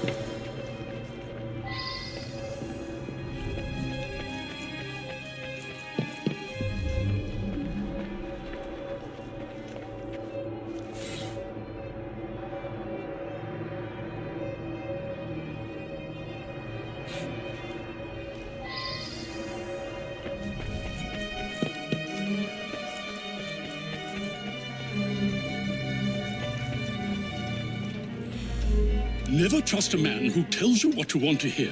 He's after something. Taking advantage of my daughter's love for her departed sister. With that charlatan gone, things can get back to normal. My daughter's engagement to Everett Boyd can be announced at last. Janice's elder sister was strong-willed. Janice always followed her lead. That's why it's so sad that she asks her advice, even in death. Time for Janice to think for herself. I know what's best for her. A girl Janice's age should be married. Everett is a very sensible young man from a good family. He'll be very successful, I'm sure of it.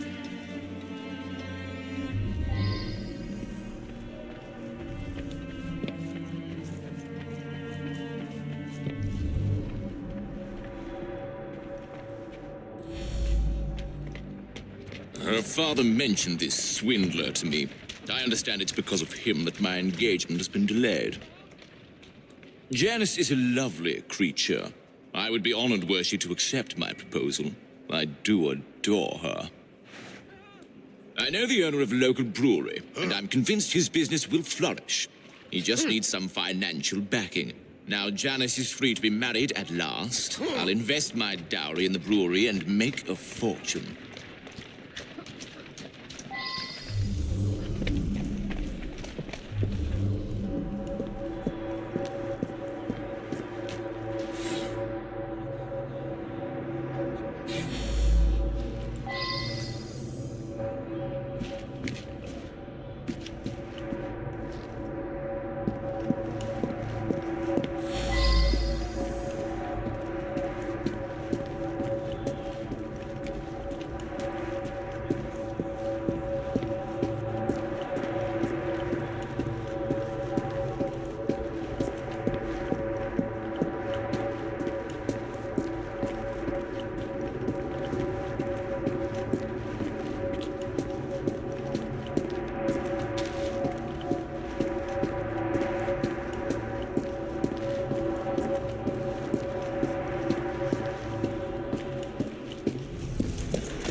That's me. Yeah, some fella come by here every so often. Gives me a silver sixpence if I tell him everything about the folks in that house. Nothing unusual about him. Just a regular fella. I've seen him go into that building over there.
I believe I should re-interrogate a suspect.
Lady Ursula's health is not good at all.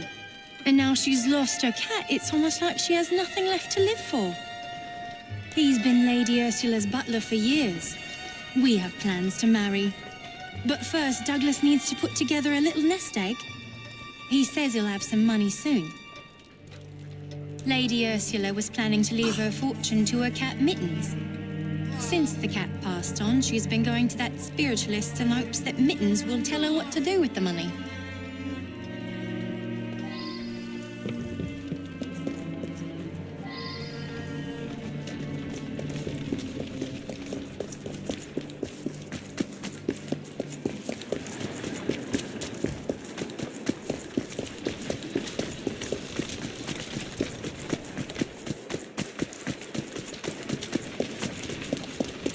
How you doing, Evie? Nice to see you.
Differences won't drive a wedge between them.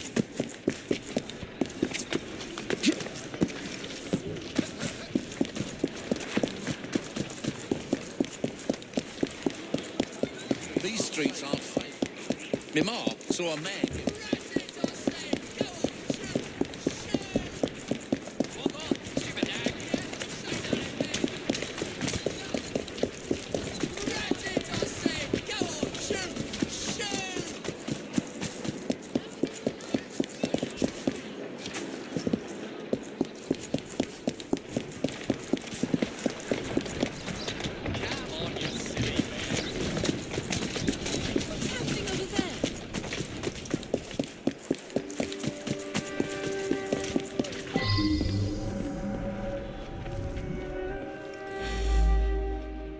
You think someone paid Thaddeus to tell my lady that a cat wanted them to inherit?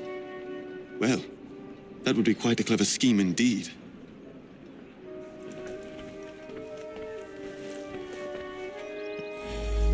My own sister, paying Thaddeus off? I thought he was a bit too insistent that I sign that paper. Well, Anne is going to get a good talking to, believe you me. I simply do not believe it. And if you're implying that my butler was paying Thaddeus, I must ask you, why would a great psychic do the bidding of a common butler?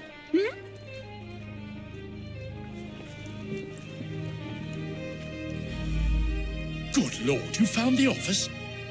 I admit it then.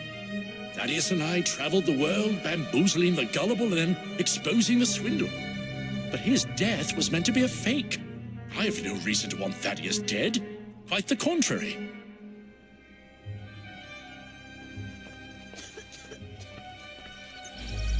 You believe that Everett paid Thaddeus to manipulate me? It cannot be true. Thaddeus knew all of my comings and goings. He genuinely could communicate with the world beyond.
He was going to reveal my plot. He paid the price for betraying a fellow crook. This Thaddeus fellow was rather too clever by half. But But you pieced it all together very cleverly. To the click with you. Mr. Raymond was particularly interested in this one. He admired the duplicity of Thaddeus.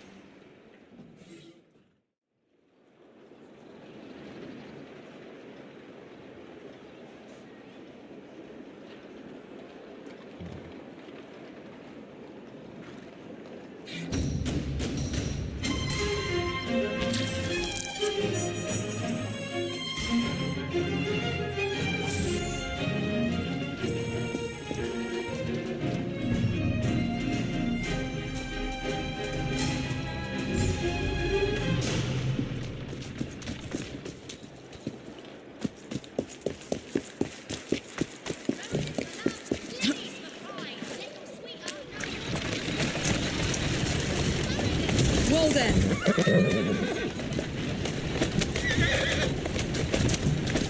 Faster! Come on! Calmly. Easy, girl. Come on! Move it!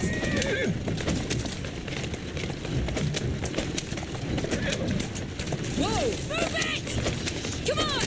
Down! Come on! Faster! Yeah! Move it!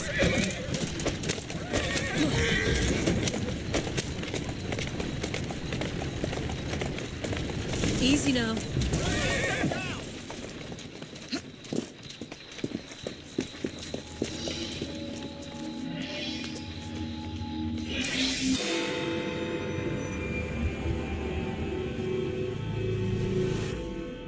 There has been a murder at the palace.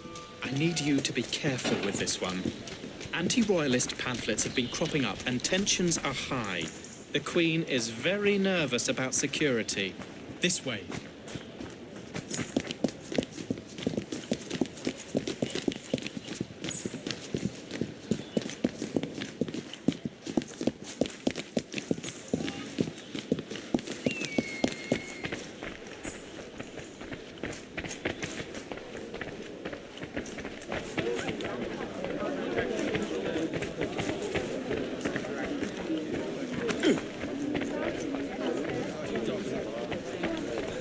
This way.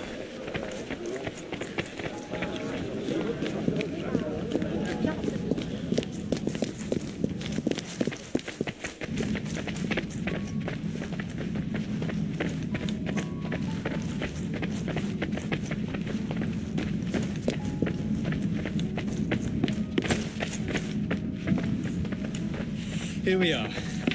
Good luck.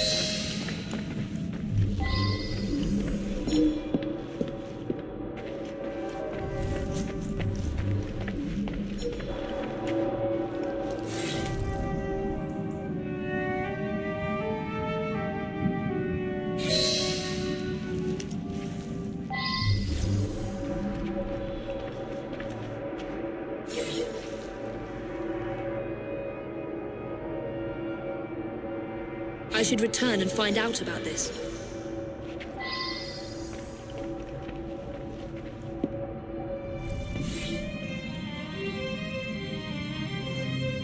I believe I should re-interrogate a suspect. Please, leave the room for a moment. No one is permitted to see me open the safe.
imagine that someone was after the scepter. I must see it. I ordered the scepter down.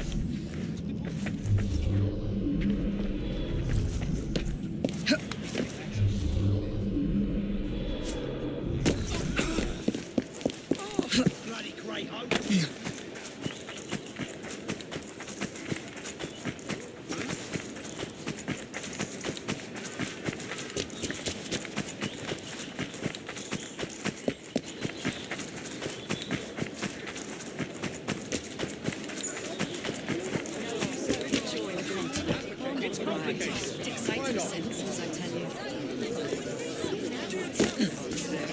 Can you make out who's there? Hey, open the bloody door!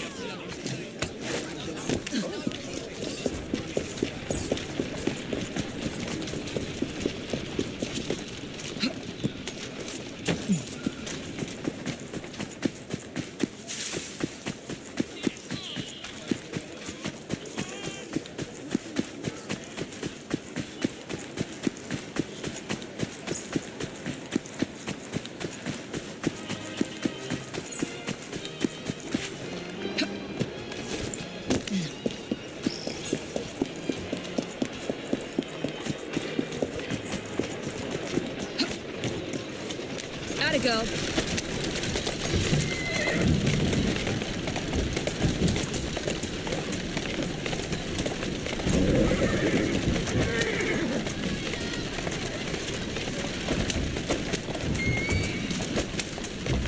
Faster! Come on! Come on!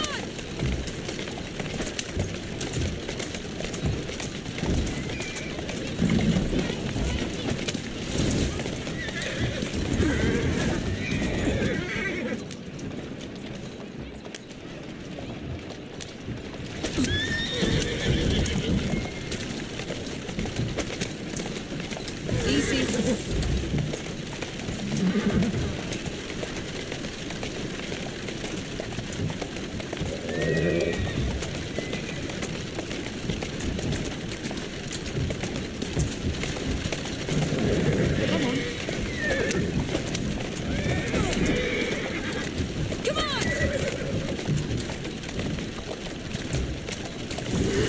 Slow down.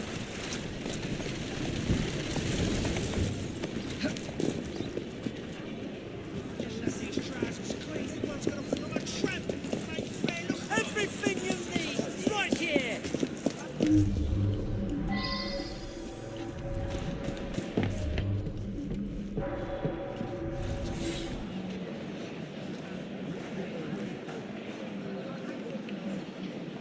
Well now, I didn't ask about this.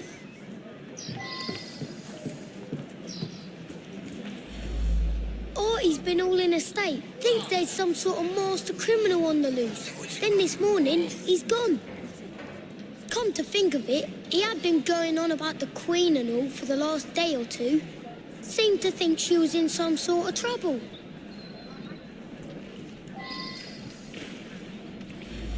He said he was onto something. Said everything added in clues. You know, when he thought something was important, he'd write it up in invisible ink. Lemon juice like. I did see Artie's friend, Mr. Raymond. He'd just come from Purlock Publishing with his new Penny Dreadful. Seemed very excited about it. I never liked him much. He'd use smoke to read it. If you have a way to make smoke, you can see what it says.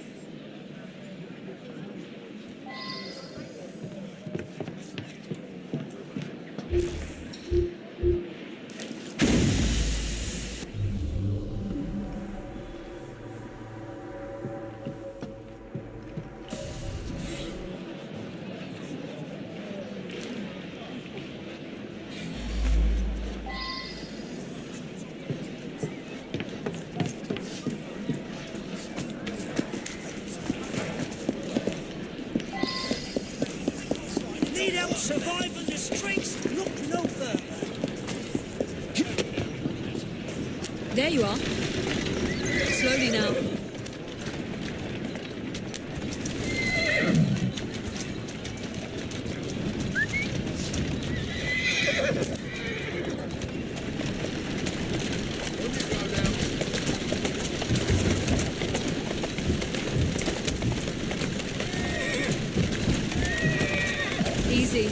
Easy.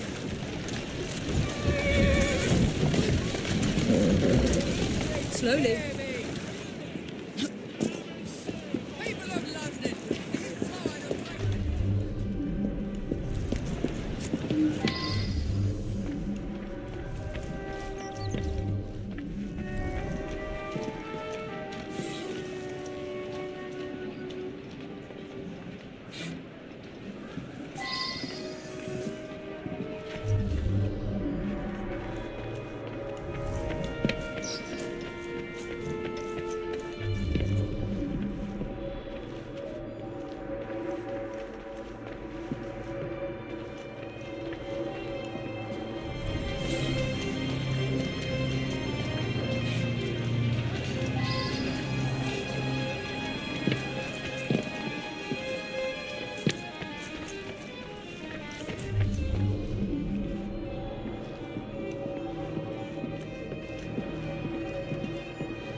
An explosion at Buckingham Palace. I must warn them.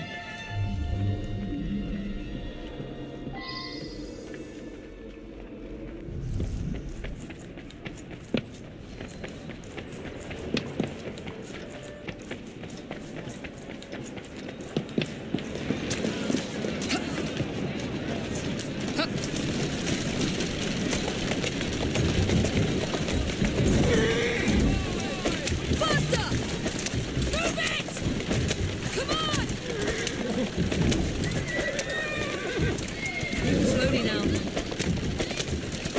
Come on! Come on! Slowly.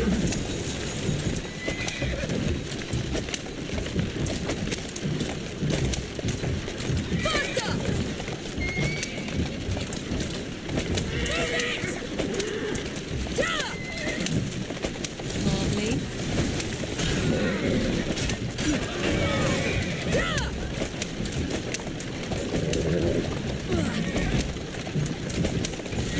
Slow down. Come on! Come on! Move it! Easy, easy. Come on! Move it!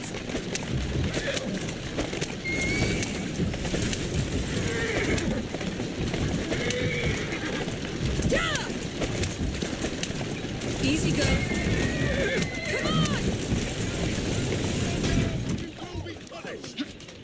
I wonder what that's all about.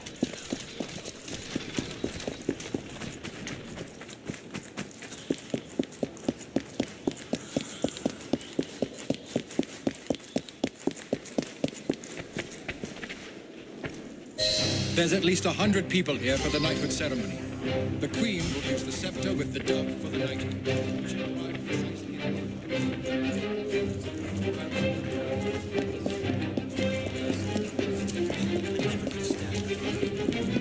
I never could stand that fellow. There may be an explosion! I haven't had a chance. Everyone must leave! I demand to know what's going on.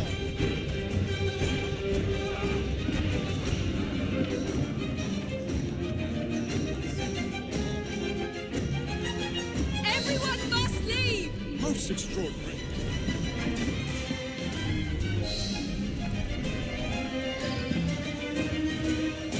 Everyone must leave! I grant you leave.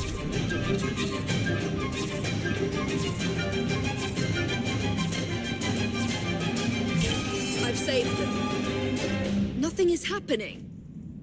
No explosion. What is this? I've been tricked. Raymond. Why has he done this?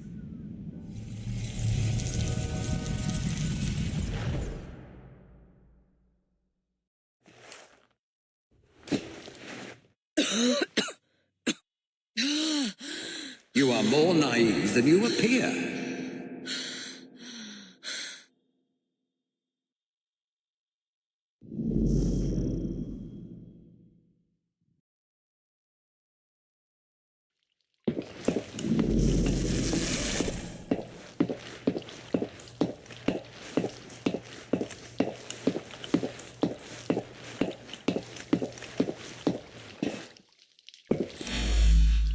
Look beyond the obvious, beyond surface appearances. Look beyond the obvious.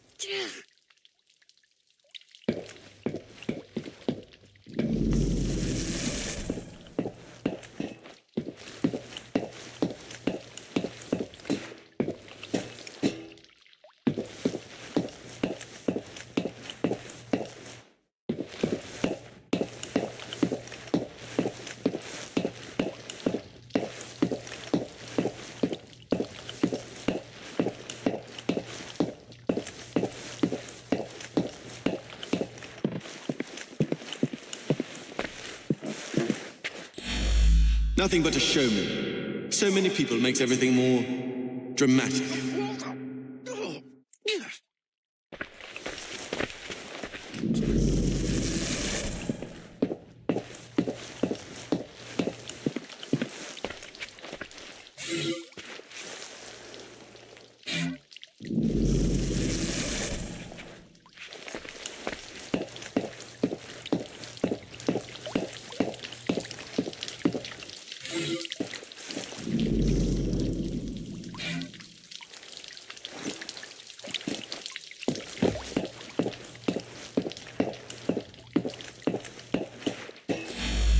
I found the same clues you found. I knew there was to be an explosion, and I led you here to save everyone. I'm as mystified as you are that nothing happened.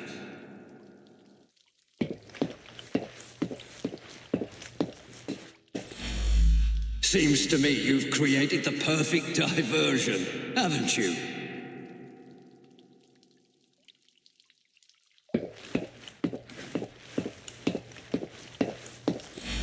You've helped me herd all those dreary people to certain death.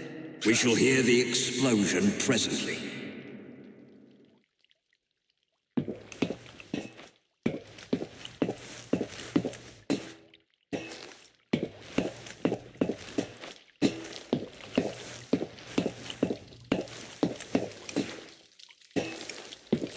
I found the same clues you found. I knew there was to be an explosion, and I led you here to save everyone. I'm as mystified as you are that nothing happened.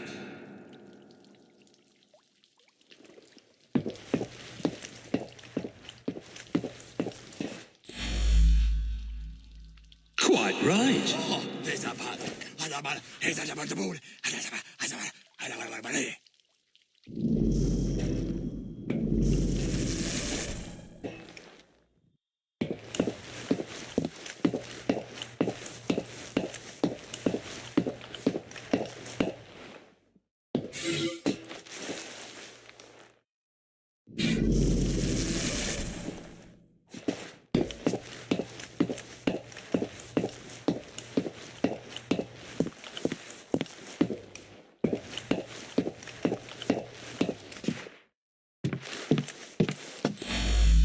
I brought him his invitation to the knighthood ceremony, the one with the special scepter.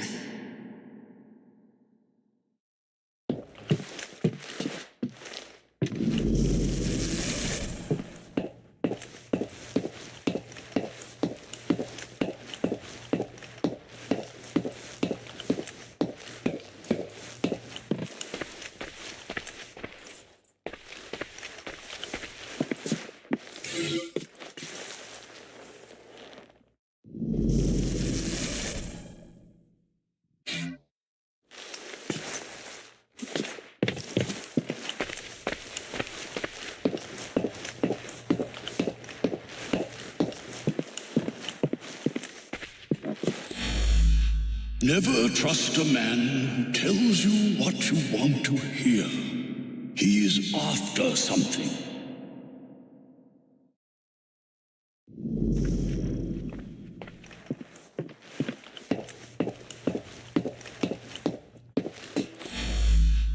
While you were chasing all those people around, I absconded with the Queen. A hefty ransom is now due.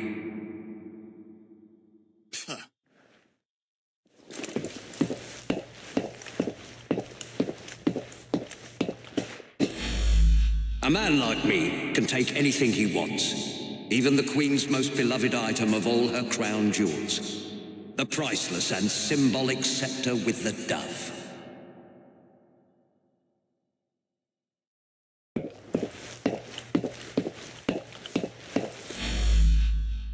I needed you to distract everyone so that I could quietly assassinate Her Majesty the Queen.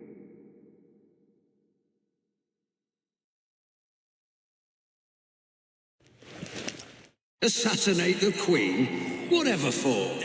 No, it wasn't that.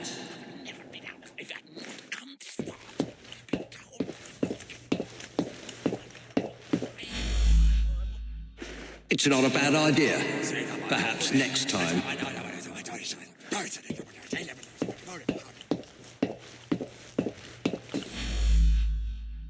The scepter with the dove taken with your help. What could better display my genius?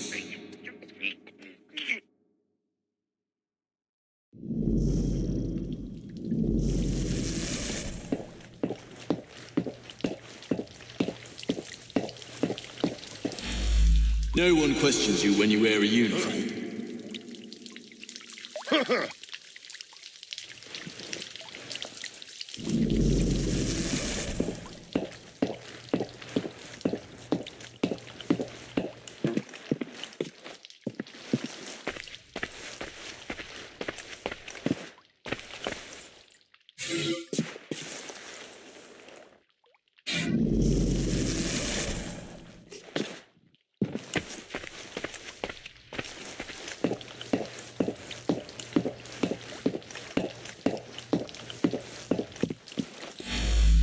I suspect the solution will turn on geometry.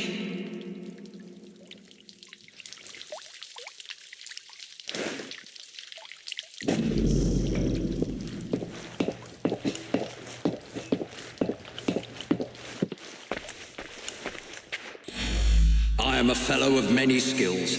Cracking a safe is but one.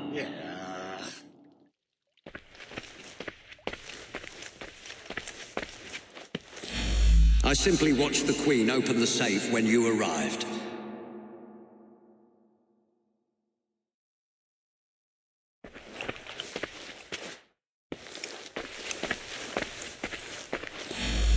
I threatened the Queen with her very life. She told me the combination in a thrice.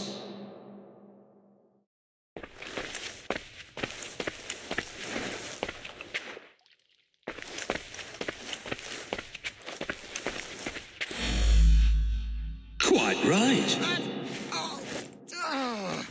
The dead guard was I. The spider venom allowed me to fake my death. I had a perfect view from where I lay.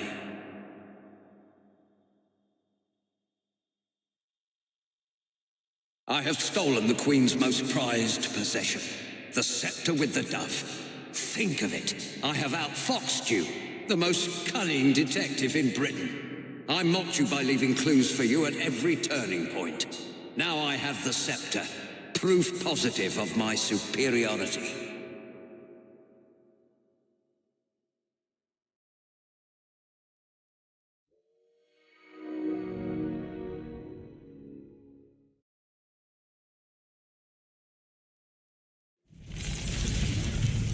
Evie, wake up!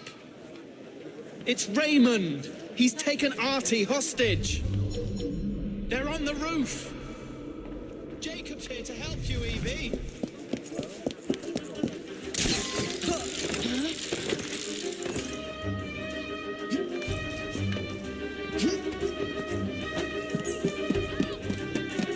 Nice sleuthing, but you've come up short, Mrs. Fry. Do not threaten me or come any nearer. This lad's very life depends on...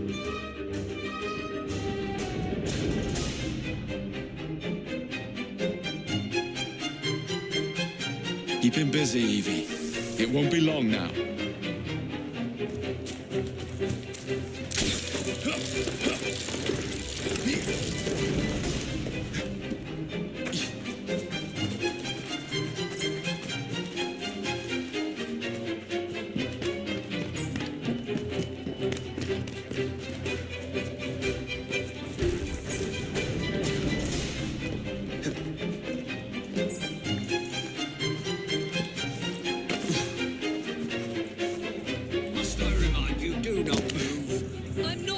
moving! No chance of that! Let's all just take a deep breath, shall we?